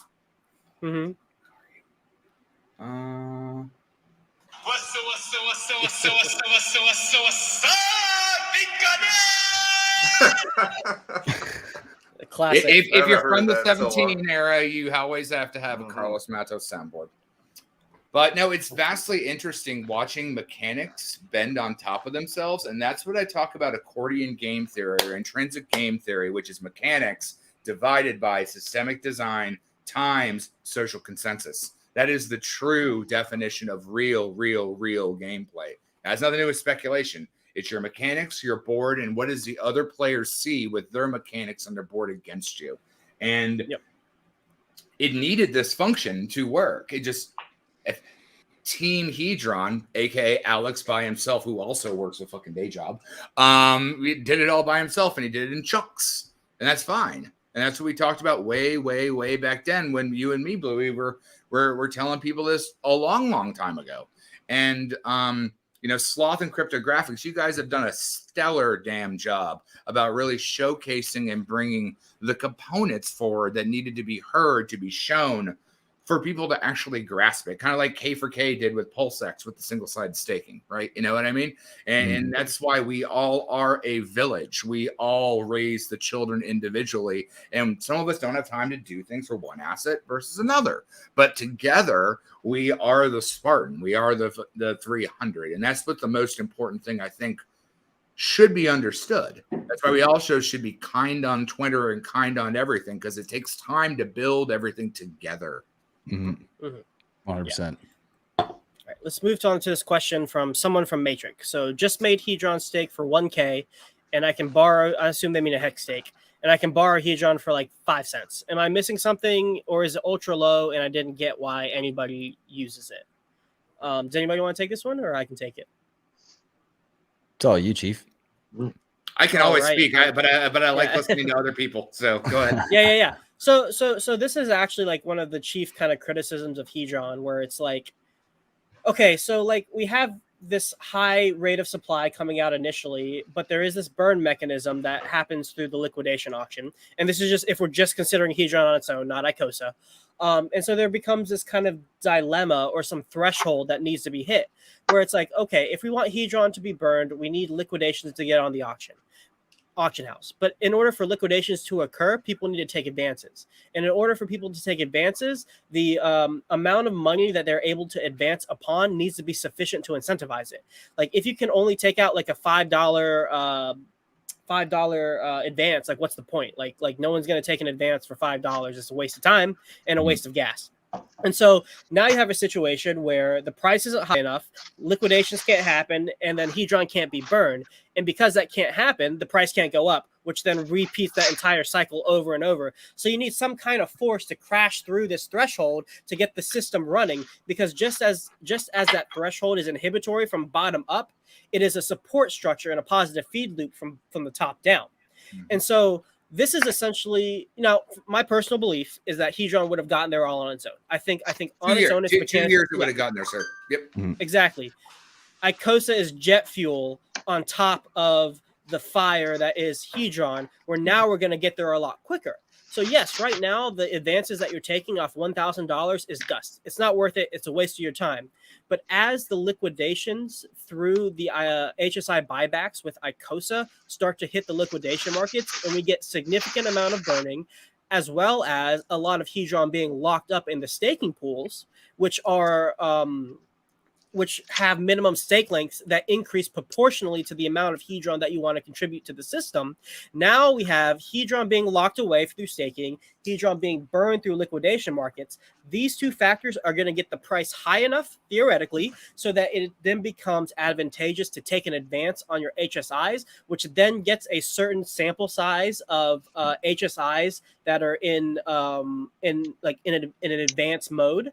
And then we can just assume a certain percentage of those will also liquidate. So now we got 3 mechanisms for Hedron burning and or locking up, which increases the price. And then you just start that whole loop over again as many times as you want.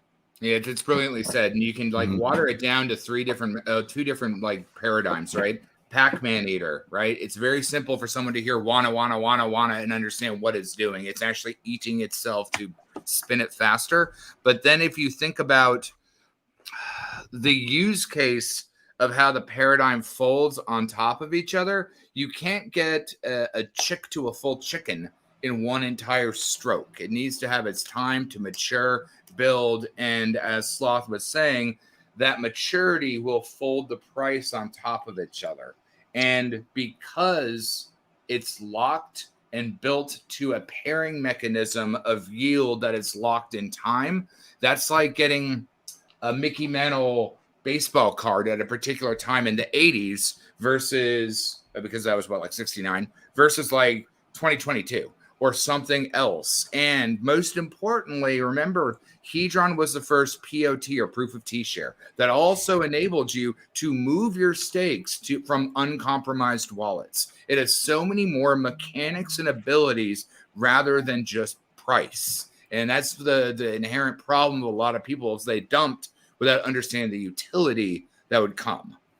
Mm-hmm. Yeah. Before you dump a token, I think maybe as a general rule, we should start talking about, maybe this community is before you dump a token, understand the token and understand whether it actually makes sense to dump the token or if there's anything coming, but try your best to understand it before just being like, oh, this doesn't make sense. It's 20 cents. Why should I ever do it?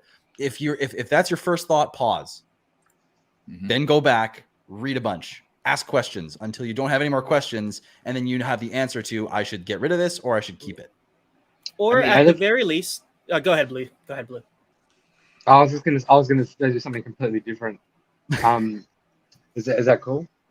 Yeah, I reckon we should go around and each say because I think one of the key decisions for me anyway is what percentage of my Hedron. Wait, Blue, I got you. To clarify, can you make a simple scenario with 1,000 USD, and then we can break it down? This is the question, Blue. All right. Go ahead, man. I cut you off. So what's the question? Should he take the HSI, burn it, and send it to the vampire, and then from there get the immediate Icosa, or should he stake and get Hedron on a drip? It's so hard. Someone asked me in the chat before, if they had some Hedron, and should they maybe swap it for Hex, create an HSI to end up swapping it for Icosa, or do you just stake that Hedron? I mean, there's so many ways you can play all of this. There are many pieces, and each piece has options. So the combinations are just... It's mechanics and systemic design. They both work intrinsically. How do you want to play ball? You're right. So what I was interested in is Yeah, go ahead, Blue. Sorry. Like, how much of a percentage do you keep liquid, and how much of a percentage do you stake? And that's for Hedron and Icosa, because it's kind of a different question, really, isn't it? Yep. Well, because Icosa isn't available for a loose liquid dump. You either lock it up from a small wallet to a big wallet, and that determines your time. Really good. Again, Alex, fantastic game theory. But that won't get you liquid. To have liquid, you have to vampire your stuff to the Icosa contract. And that was what I was trying to pop in later, is that you don't need a maker and a taker for the Icosa contract. It just gives you it. It's like, I will always accept your thing, and I will give you exactly what it is. I haven't looked deep under the engine on what the math is on what you get towards what it moves. But I assure you, if you understand the steam engine analogy, the amount of hex staked 555 will intrinsically change dynamically as the Icosa goes up and down based on the T-share rate, because it's an echo of a T-share. So that has to be how it works, because they all work intrinsically on top of each other. So what percentage for you, Kool-Aid? What percentage liquid to stake for Icosa, and what percentage liquid to stake for Hedron? I can't give away too much stuff on things, but like, I guess I would add one more question. Am I going to try to go? You can change your mind. You can change your mind. No. I can say stuff. I just got to be careful what I say. But like, what I would say is, Satan's angel has the right idea. I'm just going to throw money at it and see what happens. But no. If you do that and you do 2 years no touchy and just leave the goddamn shit alone, you're good.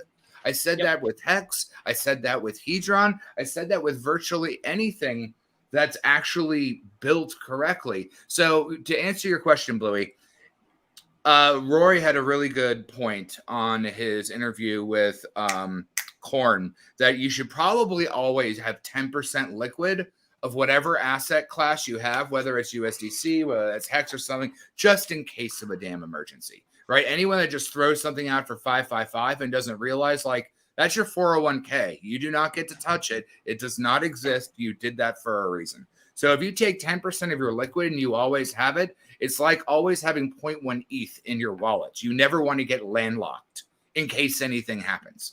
Now, at this point, if you understand the mechanics of what's going on, the bonuses, the timing for Icosa now is the premium pot.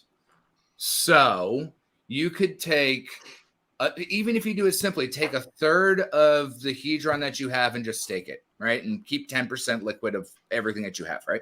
And so that Hedron that you have will generate you Icosa. I believe, I haven't looked into the math or under the hood or talked to the big man about it, I believe the staking will not garner you as much as you would get by sending it to the Icosa contract. It depends. It depends how many other people are in the pool and how much they've got in the pool. Correct. And that's the weighted mechanism that will constantly change. I think in the beginning, you'll probably get more Icosa, which will also be the circulating supply growing. So if you're in there early, you'll have the most advantageous opportunity, but you should never all in anything, especially if you don't know what you're doing. But be smart, DCAN, and actually the more research you do, the more paycheck you put towards it, the more knowledge you'll have to actually build the utility that you're trying to use, right? Mm-hmm. Gifford, you got any ideas on this? Yeah. I'll hop in after you. Yeah. I think this whole method of staking is something we have never seen before. Oh, that's awesome. Dude. So Dude, that's wild. We've always seen staking as like this. Like, you set a stake date, you're locked in for that period of time, right? And then there's a maximum time too. Like, you will get penalized if you wait too long, right? So you got this narrow window where you can actually go liquid and obtain all your rewards, right? This system's a lot different, okay?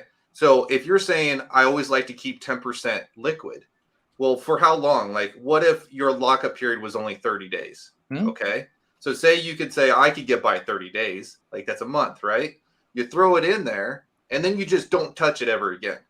you will always you're literally getting yield on your liquid assets. Forever. At any point in time, you could pull it if you need it. If you need that liquid, it's basically liquid, except for you're earning yield on it. And Wait, isn't that just for the Wasa one though? Not just because the Hedron staking itself, it is locked for based on wallet, but the Icosa staking itself, it is not locked. Correct.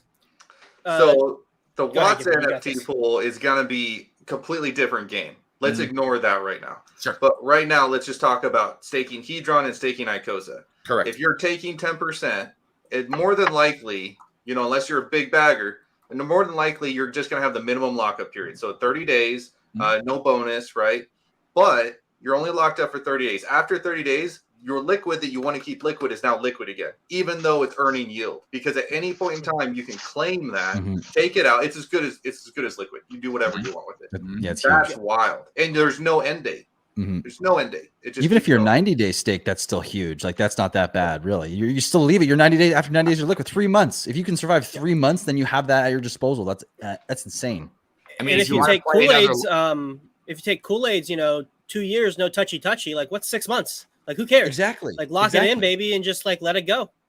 Or Exactly. what if you'd have to be able to run the math to see what HSIs actually harvested their Hedron before they went up for auction, but those HSIs that actually have full bag of Hedron that can be harvested is another variable, because then even if you bought the HSI and it had not been minted, as long as you hold it for that time, you can harvest that Hedron off of it and then shove it back into the liquidation phase. So you can then run that roll again. There's so many ways that you can play with good fucking game theory, and that's I love the fuck. It's my day job. I love the fuck out of this shit. Well, another thing that when you're talking about keeping 10% of your Icosa liquid, I mean, here's a thought: you get a 10% bonus on a 5555 stake. Take that out immediately. Keep that on the side. Put your principal in aside from the bonus. Sure. You got free liquid. I just say Icosa. keep 10% of your portfolio liquid should you need it. Doesn't matter if it's USDC, USDT, whether it's liquid hex if you're an OG, or whether it's all these new ecosystems coming on. You don't want to be in a situation where you get in a car accident, a hospital thing comes up, and now you got an emergency on stake.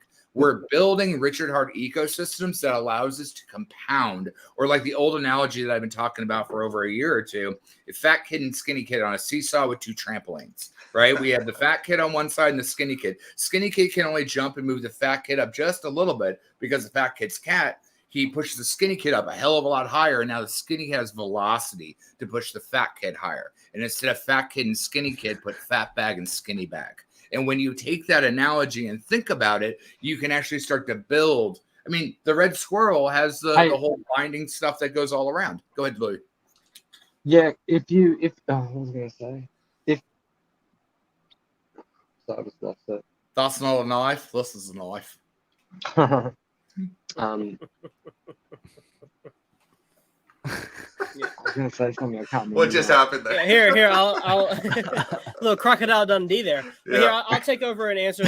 I'll give my perspective on it while Blue Bum thinks. Oh, that's right. That's right. No, if you only leave 10% to be liquid, if you do that in the Hedron pool, you won't have any to buy, or you won't have much to buy those HSIs, unless you really time it well and you've got the correct number of days and all that kind of stuff. You should never try to time anything well. That whole game is ludicrous. I tell any of my onboards, DCAing is great. Trying to buy the dip when you're not seasoned to how fast this can move is also ludicrous. If you bought the top one time and then in 2 weeks you have another pocket of money to come in, maybe you'll buy the dip then. But if you continuously buy, just like as Acorn does to automatically take your transaction and put this in there, you're constantly adding to your 401k of not only knowledge, utility, bag, and doing something. That's the most important thing, I think. So what about you, Sloth? How would you approach it? Yeah. So the dichotomy I like to set up, or at least that I've been setting up in my head, is price appreciation versus utility. So like what percentage of your bag are you looking to capitalize on price appreciation price appreciation over time, and that's the amount that you stake.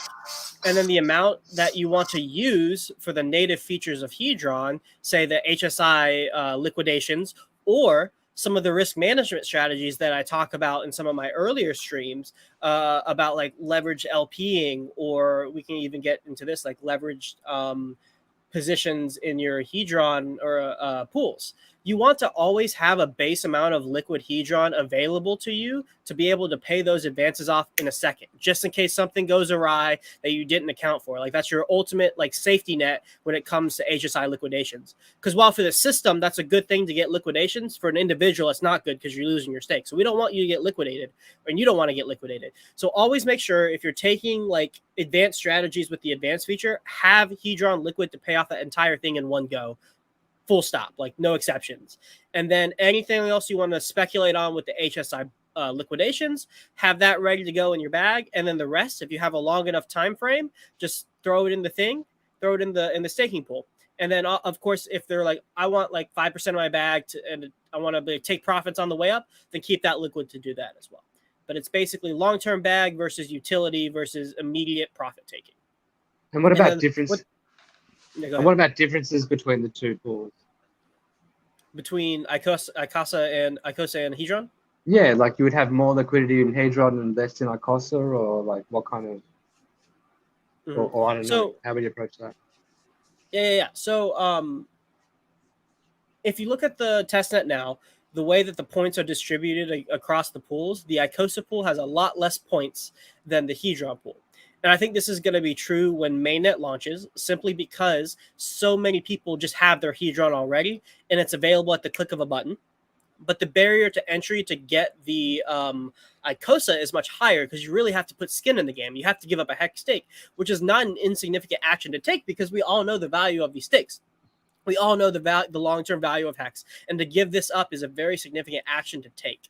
And so because not everybody gets a large percent freemium, and you have to put in skin in the game, the Icosa pool is going to be less competitive.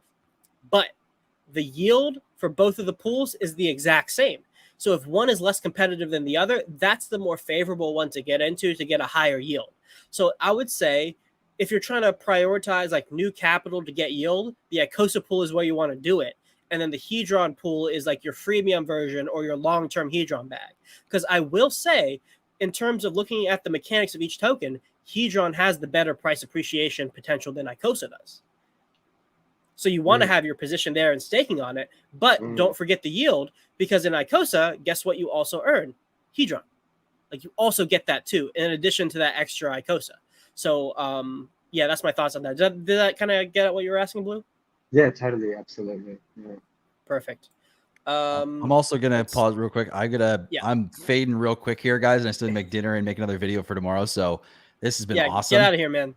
I gotta peace out though. Blue, great to finally stream with you. Gifford, same with you, man. Good to stream. Sloth, thanks for having me on, man. And Crypto Cool, if you can hear me, man. Great to speak with you finally as well. Hey, man, you're always welcome on here. Pleasure to have you, man. Thanks for making some time for all of us. I appreciate it. I appreciate you having me, man. Have a good night, fellas. Peace. Hey, Peace out. But yeah, let's see what other questions we got. Here's we are all the SA pool question.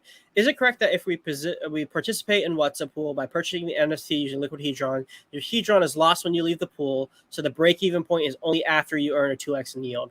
I'll let you guys answer that while I go refill my water, okay? Yeah, anything you give to that WhatsApp pool, that's gone. Goodbye.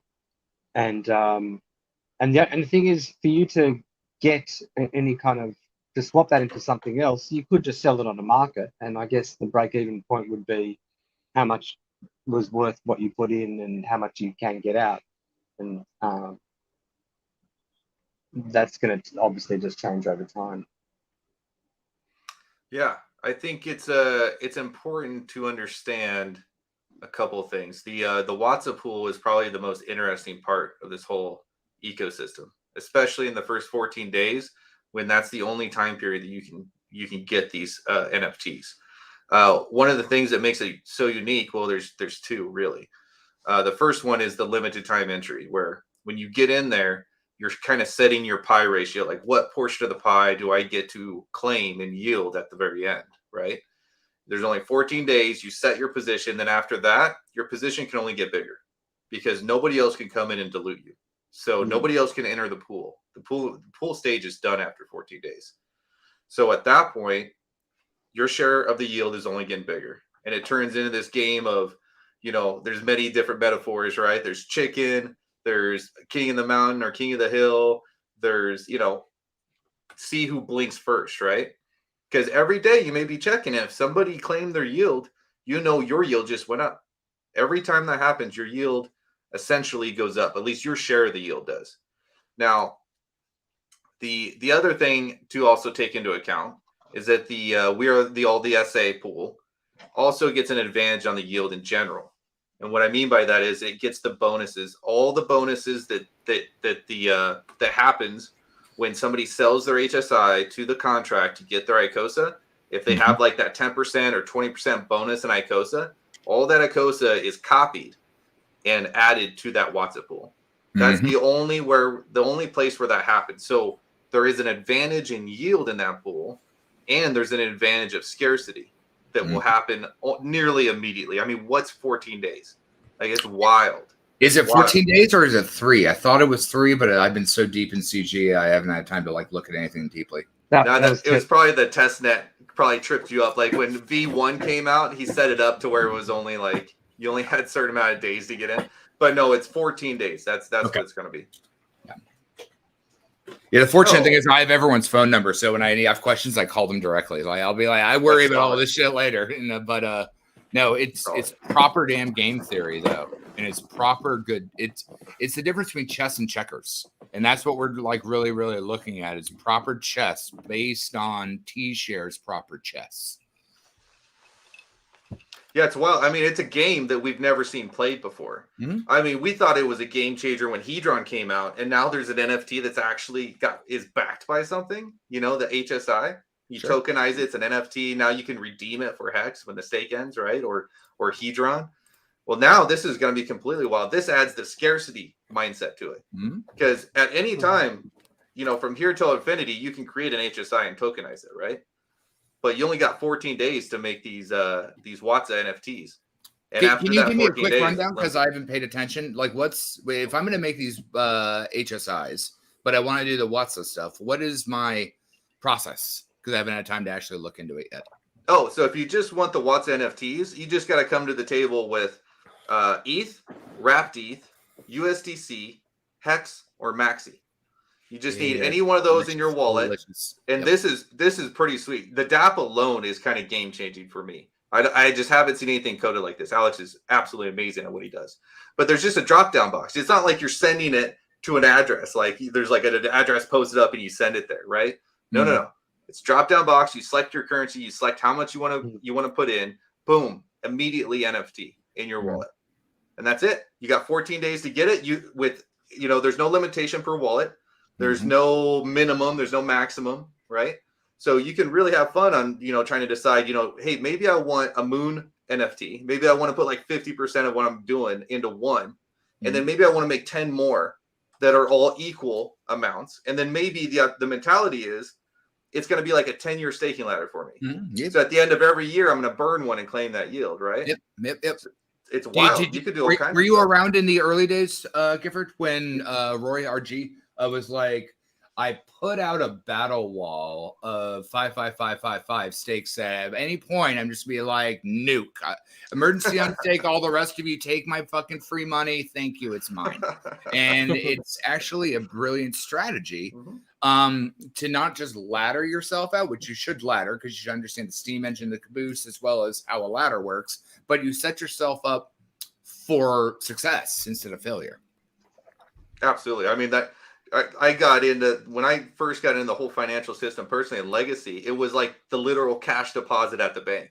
Like I thought I was so smart in college, like laddering out CDs and like making itsy bitsy teeny tiny yield. But I'm like, dude, this came out of nowhere. And I set it up so great. And so when I found Hex, I was like, oh yeah, this is exactly you were primed and ready to go. You were like, I played this game. I played this game before.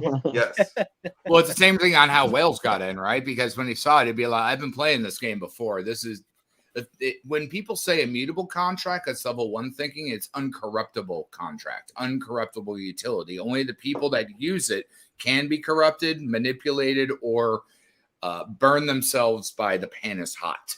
And so, like with all the rest of that, there is no corruption, and you can set everything up immutably to run on top of everything that's been run, which is the beautiful part of it. Yep. All right, we got another question here. Love to dance. Sloth, can you talk a bit about using the borrow feature to possibly keep the circle going and not losing your original Hedron bag? Do you mean borrow, create SSI, sell, use the Hedron to pay back? That's dangerous.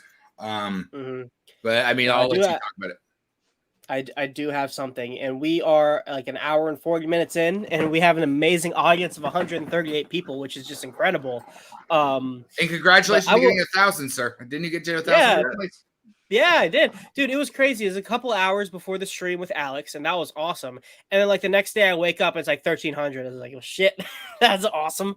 So yeah, no, yes, and let me just give a quick thank you to everybody who's watching. I really appreciate your viewership, your support on Twitter, comments, Telegram has been amazing. I'm really glad that you find some kind of value from me just sharing my thoughts. And then a special thank you to my panelists here today. You know, you guys are keeping the conversation going, and you guys have all helped me learn in some way, so I appreciate that. Now, let's talk about something real fun, and that's leverage. You know, we're all degens at heart. We all. But, and I'm going to share this with the caveat that this is leverage. This is an advanced strategy. Dangerous. But be aware. Dangerous. Be aware that it's possible. And just, if you're not comfortable, don't do it. If you don't understand everything, don't do it. And if you do it and you screw up, don't blame me. It's not my fault. Okay, it's yours. You're at risk at losing your whole bag just by listening to Sloth right now. Just maybe earplugs, whatever. It's wild. But with Icosa staking, specifically with the Hedron pool, with the advances that you can take from your HSIs, we have the opportunity to take on what I see as the most risk-free leverage that possibly exists. And that's because of the way the system and the staking works. First, it's single-sided staking, so there is no impermanent loss. You always keep your principal.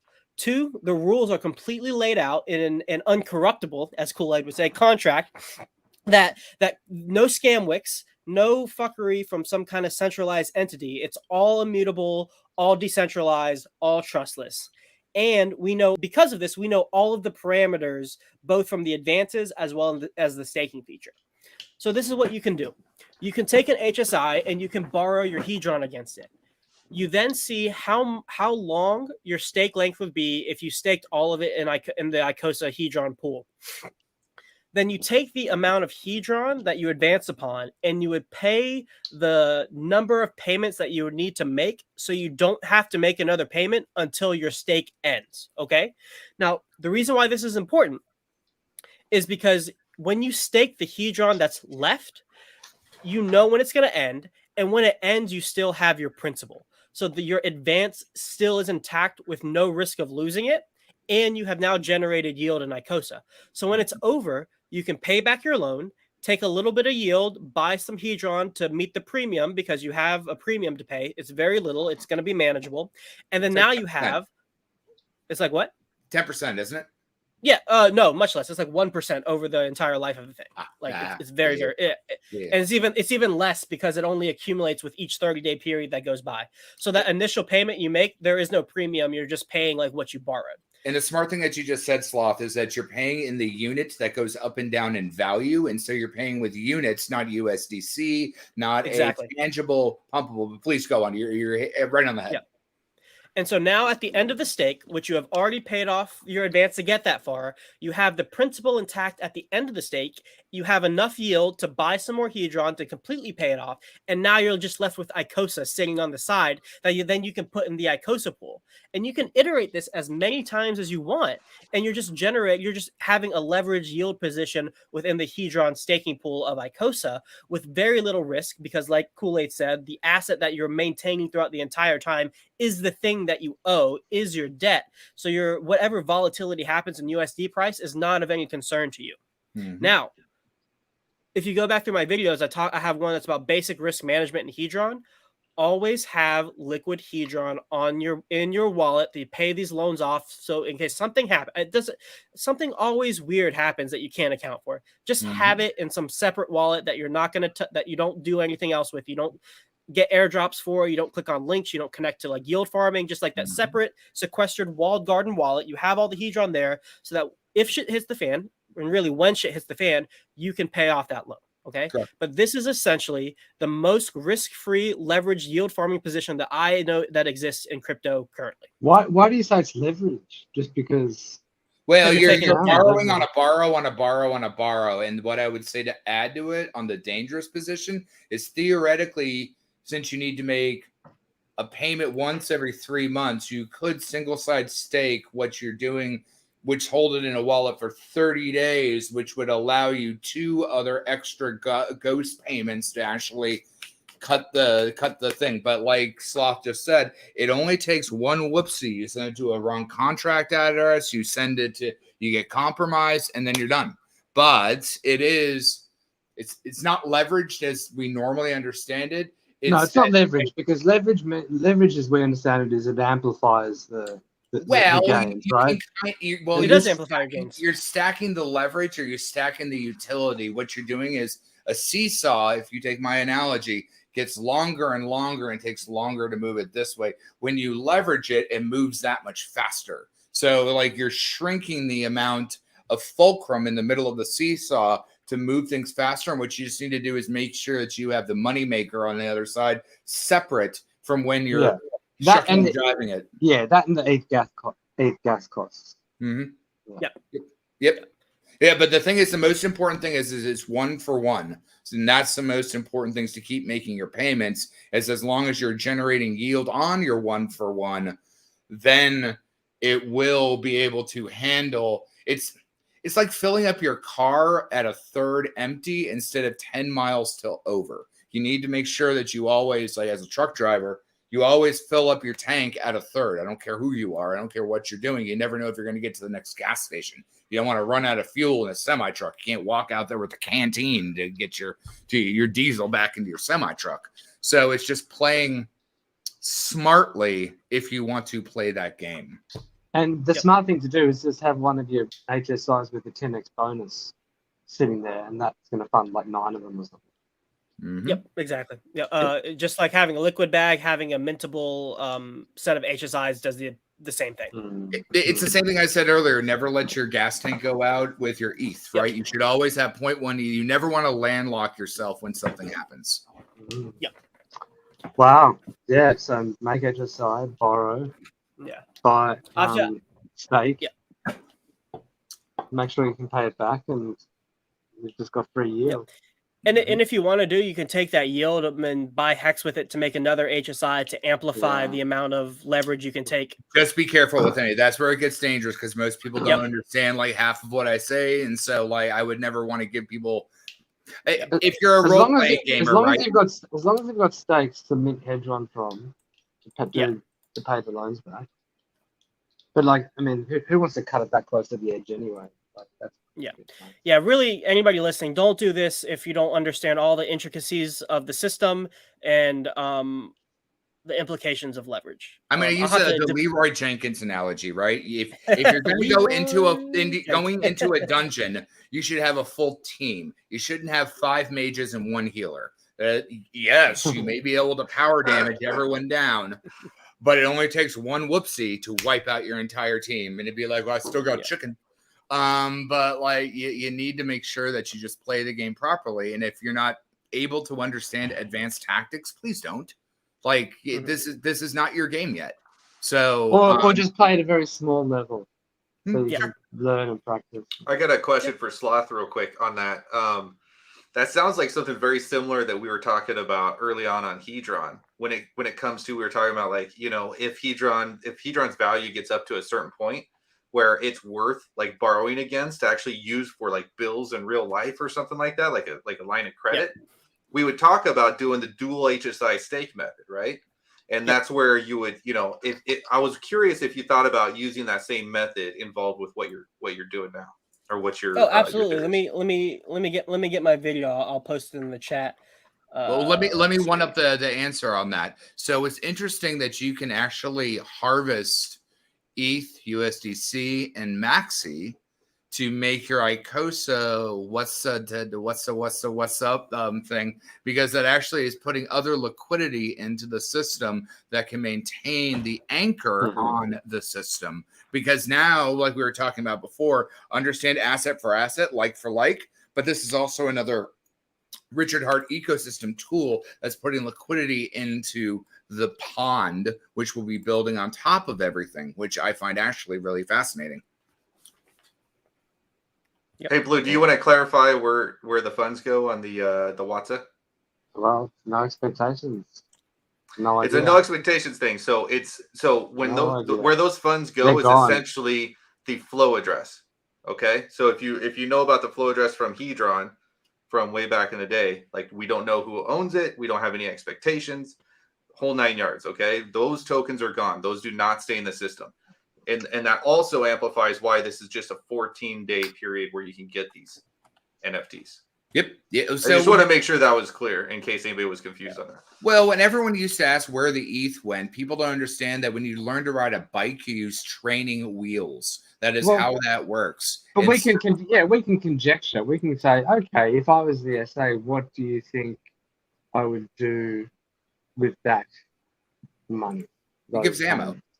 And we don't even know if the SA holder controls the flow address. Those are two different addresses. Yeah, I just kind of call them the SA as a generic thing of someone we don't know, isn't it? Right. Yeah, of course. Yeah. It's like the hex daughter addresses. Like, do we know that they're all controlled by the same person? We don't. No, not at all. We don't know anything. Yep. Yeah. No, the thing is, I was just saying, it's brilliant how it was pieced together, and that's the real point of chess, right? If you don't have a rook or you don't have a knight, the whole game changes. And so, like, it's really kind of brilliant how it all came together, which is important to actually understand all the mechanics before you do dangerous things. But should you want to be adventurous, the old term is fortune favors the bold. So I used to teach chess, and it's interesting because one of the strategies of chess is to get your pieces out there. And the reason you do that is because when you start getting your pieces out there, you have more options. Like you think of a knight in the center of the board is the most powerful position for the knight because it's got a whole number of places that it could go. Whereas if it's against the wall, it's only got a limit, a less limit. It's two essentially. Zip. Yep. And so I'm wondering, in terms of this game, this Icosa game that we're presented with now, like I think it's going to be good to be really flexible, to not necessarily have, okay, I know exactly what I'm going to do, but to kind of like try to understand the system and tinker with your percentages, perhaps, or like if you want to play without kind of like, don't put everything in one kind of thing. I think that's really limiting your options. Yeah. Sexiest man in the world. Yep. He's a good guy. All right. But no, you're very, very right. Yeah, let's move to some of the other questions in the chat. I don't want to ignore these awesome people. Let's see. First person, Optimus Prime. If I did HSI when Hex was 25 cents, should I trade in for Icosa? Will I lose money? So yeah, I think this question.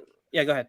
Well, I'm just saying, if he did that when it was 25 cents, that means his HSI has that 10x or ish bonus on top of it because it was back in that day where before we did that, it had to have been like 4 or 5 months ago. I time travel, so I have problems to keep track of time. Yeah, so it depends if you had a launch bonus attached to it, and it depends what your cost basis is. Is your cost basis how much that's worth right now, or is your cost basis how much it was worth when you made it?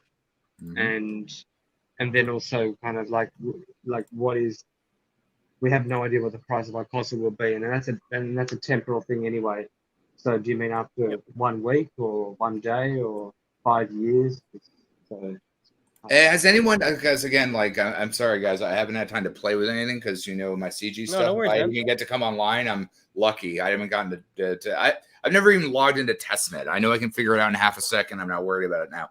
But at this moment, if I have 10,000 hex and I sacrifice that HSI, what's the amount of Icosa on the testnet? versus the real one? Is there any variable ratio that I can at least put into my brain when I think of stuff? 10,000 hex will get you how many? It's a bit over one Yeah, t-shirt, yeah? Well, yeah, I'll do the calculations. Yeah, you might need to plug that in. Keep talking. I'll run it. Okay. Yeah, no, it just gives me a number to like add to my chessboard in my back of my head because I haven't even looked at it. But ideally, you want to make as many, let's just say 10K hex 5555s, as many as you can do, because besides spending the gas, they're all equilibrium in what you're doing. You're just making work. No, if you plan on putting into the to sell your HSI to get Icosa, you may as well just do one big one. One big and one. at least get a little Save bit on more gas of a fees. bigger pays better bonus. Save on gas Sure. fees. No, like I said, I haven't played with any numbers yet. You get 310 Icosa. For 10K hex. Yeah, for 10K hex, and then let me give you the one. Let me give you the 1T share number too, because that's a good number to know. 1, 2. That's technically 3, all the variable because 1B share, which is what Hedron is all based on the same roll. So you get about 263 for a 5555 1T share, and then what did I say? 340 before 340 Icosa. Yep. For 10,000, so really 374 because it's like an extra 10% because of the 555 bonus. So yeah, Bluey, just to confirm, you can run and dump your first push in with an HSI to get it in the same variable because it immediately converts that immediately to Icosa just by touching the contract, but then that HSI that you push forward would be that expensive because it's that much more weight and value. Fat kid, right? Coming down. So if you were going to rebuy it back or other people wanted to buy it back, a smaller amount would cost more gas for you in the beginning, but it would be more easily attainable for the lower quality or lower caliber wallets, right? And for other people wanting to buy those as well. Sure. Yeah. I mean, it's just with a bigger stake, you'll get more of a bigger pays better bonus. Probably not much. Oh, there is a bigger pays better bonus on the Icosa. Well, it's a stake. It's a hex stake. Wow. Yeah. You're right. So you got the bigger pays better bonus, and then just the gas cost of doing many. Mm-hmm. I just don't see. Yeah, I mean, and if you do those later, then you'll get it at worse T-share rates. So sure. We'll just like lock it at a good T-share rate. Sure. Yeah. But yeah, I think that's a personal decision. Optimus Prime, like, do you want to see that hex stake out through till the end, and then eventually the stake will pay. You'll get back above 25 cents. Like hex will be above 25 cents one day, so you'll be in profit eventually. Or do you want to speculate? Just take the L on the price appreciation in the short term, speculate on a new coin, and earn a different form of trustless yield. That's really the question you got to ask yourself. Well, that's what I was saying earlier. If you want to play the third game, you could have a third of your assets that you go hunt down your old asset and buy it back up. It's kind of like what is the movie Snatch, right? Where they release the rabbit and the dogs go chase it and all the rest of that. So like you can release your stake out, get your Icosa, handle your Hedron, and then have your liquid bag to go catch your rabbit back and bring it back in. And then theoretically, you could roll that again, which is what Sloth was saying. But it just depends on what your risk management versus timing and how much effort you want to play into this game. Yep. Here's a question from Progress with Puerlo. Are there any projected ROIs for Hedron and Icosa staking? So yeah, there are. Alex has done some kind of napkin paper math of what could be possible. Keep in mind all returns, all APYs are completely contingent on the number of people participating in the pool because it's a fixed supply of yield that comes out every day. And so the more people that participate, the less amount of yield each person gets, essentially. Mm-hmm. So it's all contingent on that. This is all speculation. But there is potential for triple-digit or double-digit daily APRs, really based on the fact that, especially in the Icosa pool, because people have to sell HSIs to get it. So there may not be as many people entering those pools day one. And we have about 3.4 trillion Hedron that has been burnt since the inception of Hedron till now. And then that Hedron has seeded the Icosa pools for 360 days. So I believe the math was done with Nomad, and it's about 40,000 Icosa that is daily being distributed to each of the pools, which is a lot, especially if you turn that into like T-shares. I'll do that math if anybody else wants to comment on this question while I do that math real quick. I think the bigger question is that for an ROI, you should still consider the 2-year no touchy. And if you're dealing with 15-year stakes in mind, 2 years is absolutely zero in the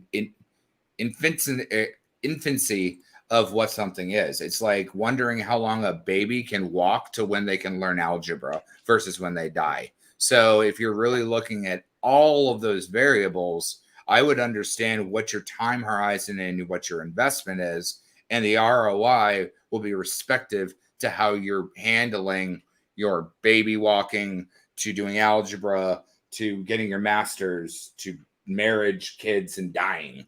Just remember the ROI is in terms of Icosa. Correct. Like, Yes. So there is going to be a lot of inflation for that first year.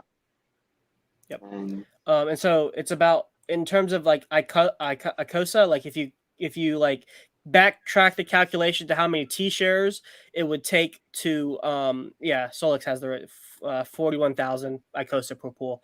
If you backtrack that number and calculate how many T-shares it would take to sell to the contract to get that much Icosa, it's about 152 T-shares worth of Icosa being distributed to each pool for each day for 360 days. Jeez. 152 T-shares. That's a lot of T-shares, man. Every single day you have the opportunity to get your piece of that pie. Well, I mean, the crazier thing is when T-shares go up, remember the one thing that trickled my tickle on Alex is he said two things that I've been preaching forever, and that's the real utility of NFTs and B shares. And those are exactly the most important thing, because that's how future utility works. That's why I've always used the analogy: carrier pigeon maximalist, fax machine maximalist, and a fiber optic high range internet, right? They're very, very interesting, but that all happened within 10, 15 years, right? Mm-hmm. So, or let's say 35 years, because the fax machine is a little bit older, but like that's not a lot of time in the grand scheme of when people use carrier pigeons. So it will ratchet that much faster because of Metcalfe's law and Moore's law and how they grind and push each other up. Yep. Here's something else to consider. Because the yield is also tied to the T-share rate, as well as all the other factors that really go into determining how much yield there is. This hyperinflationary period really is going to solidify your relative position in the entire system essentially forever.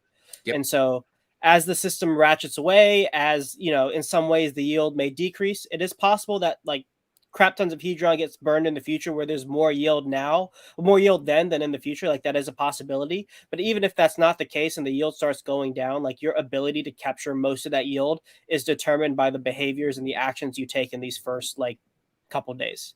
Couple days or couple weeks. You are correct. Yep. 1000%. Yep. You are fast tracking basically. Well, you're taking the inception of Hex to big payday, and you're scaling that window into very, very, very, very minutia amounts, and that's exactly what you're doing. Yep. That's a fantastic analogy. I like that. Yep. And I think that is a beautiful place to end it. We have been going for 2 hours now. It's been an incredible conversation. I'm going to have a lot of fun clipping this to get like 20 different clips.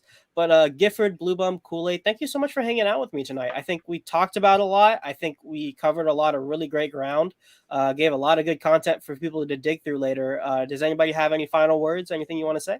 You all are fantastic people. I pop in Cameo when I can. Y'all are doing the fucking Lord's work there. And thank you all for continuing to do that. And I pop in when I can, but you all three of you, and then Cryptographics as well, do fantastic work to bring out knowledge, complex and simple. And that is the most important thing. Knowledge is the most expensive token in the world. And you just can't press buy on that. You have to suffer, deal, and learn to grow. Yeah, absolutely. Yeah, go ahead. Final words. I'm dropping all your guys' Twitters in the chat. Everybody go follow these guys. Show your stuff. Don't follow me. No like, no subscribe. None of that. You're not Rags, man. You're yeah. But I can call Brandon if I need. No, the only thing I wanted to add is a lot of this sounds like super complicated, and it is. It can feel like really hard to like grasp and like wrap your head around. But just keep in mind that there's a lot of very simple ways to use this protocol, and as long as you're involved in this circular system, you're gonna benefit from it. Like that's it. You don't have to know everything about it. We know how to buy. We know how to stake. That's it. Yep. Blue, you got anything? The best bear market ever. Yeah. Yeah. Absolutely. Easiest bear market ever. Enjoy it, Absolutely. guys. Enjoy it. Yep. Yeah. All right. And as always, audience, thank you so much for your viewership. I greatly appreciate it. You know, very humbling to see so many people watching me on a Friday night, and I look forward to interacting with you all in the future. I look forward to doing you know, streaming some of the Icosa launch on Sunday. I'll try to do my own stream, or I'll pop into other people's streams. You know, after I get all my situation taken care of, I'll be happy to celebrate with everybody else. But with that and with everybody else, having said their final words, be sure to like, subscribe as always. Please share the video. Tell people what you liked about it. Find your favorite part. Do a little clip. Throw it on Twitter. Whatever you can do. It's greatly appreciated. Sloth out.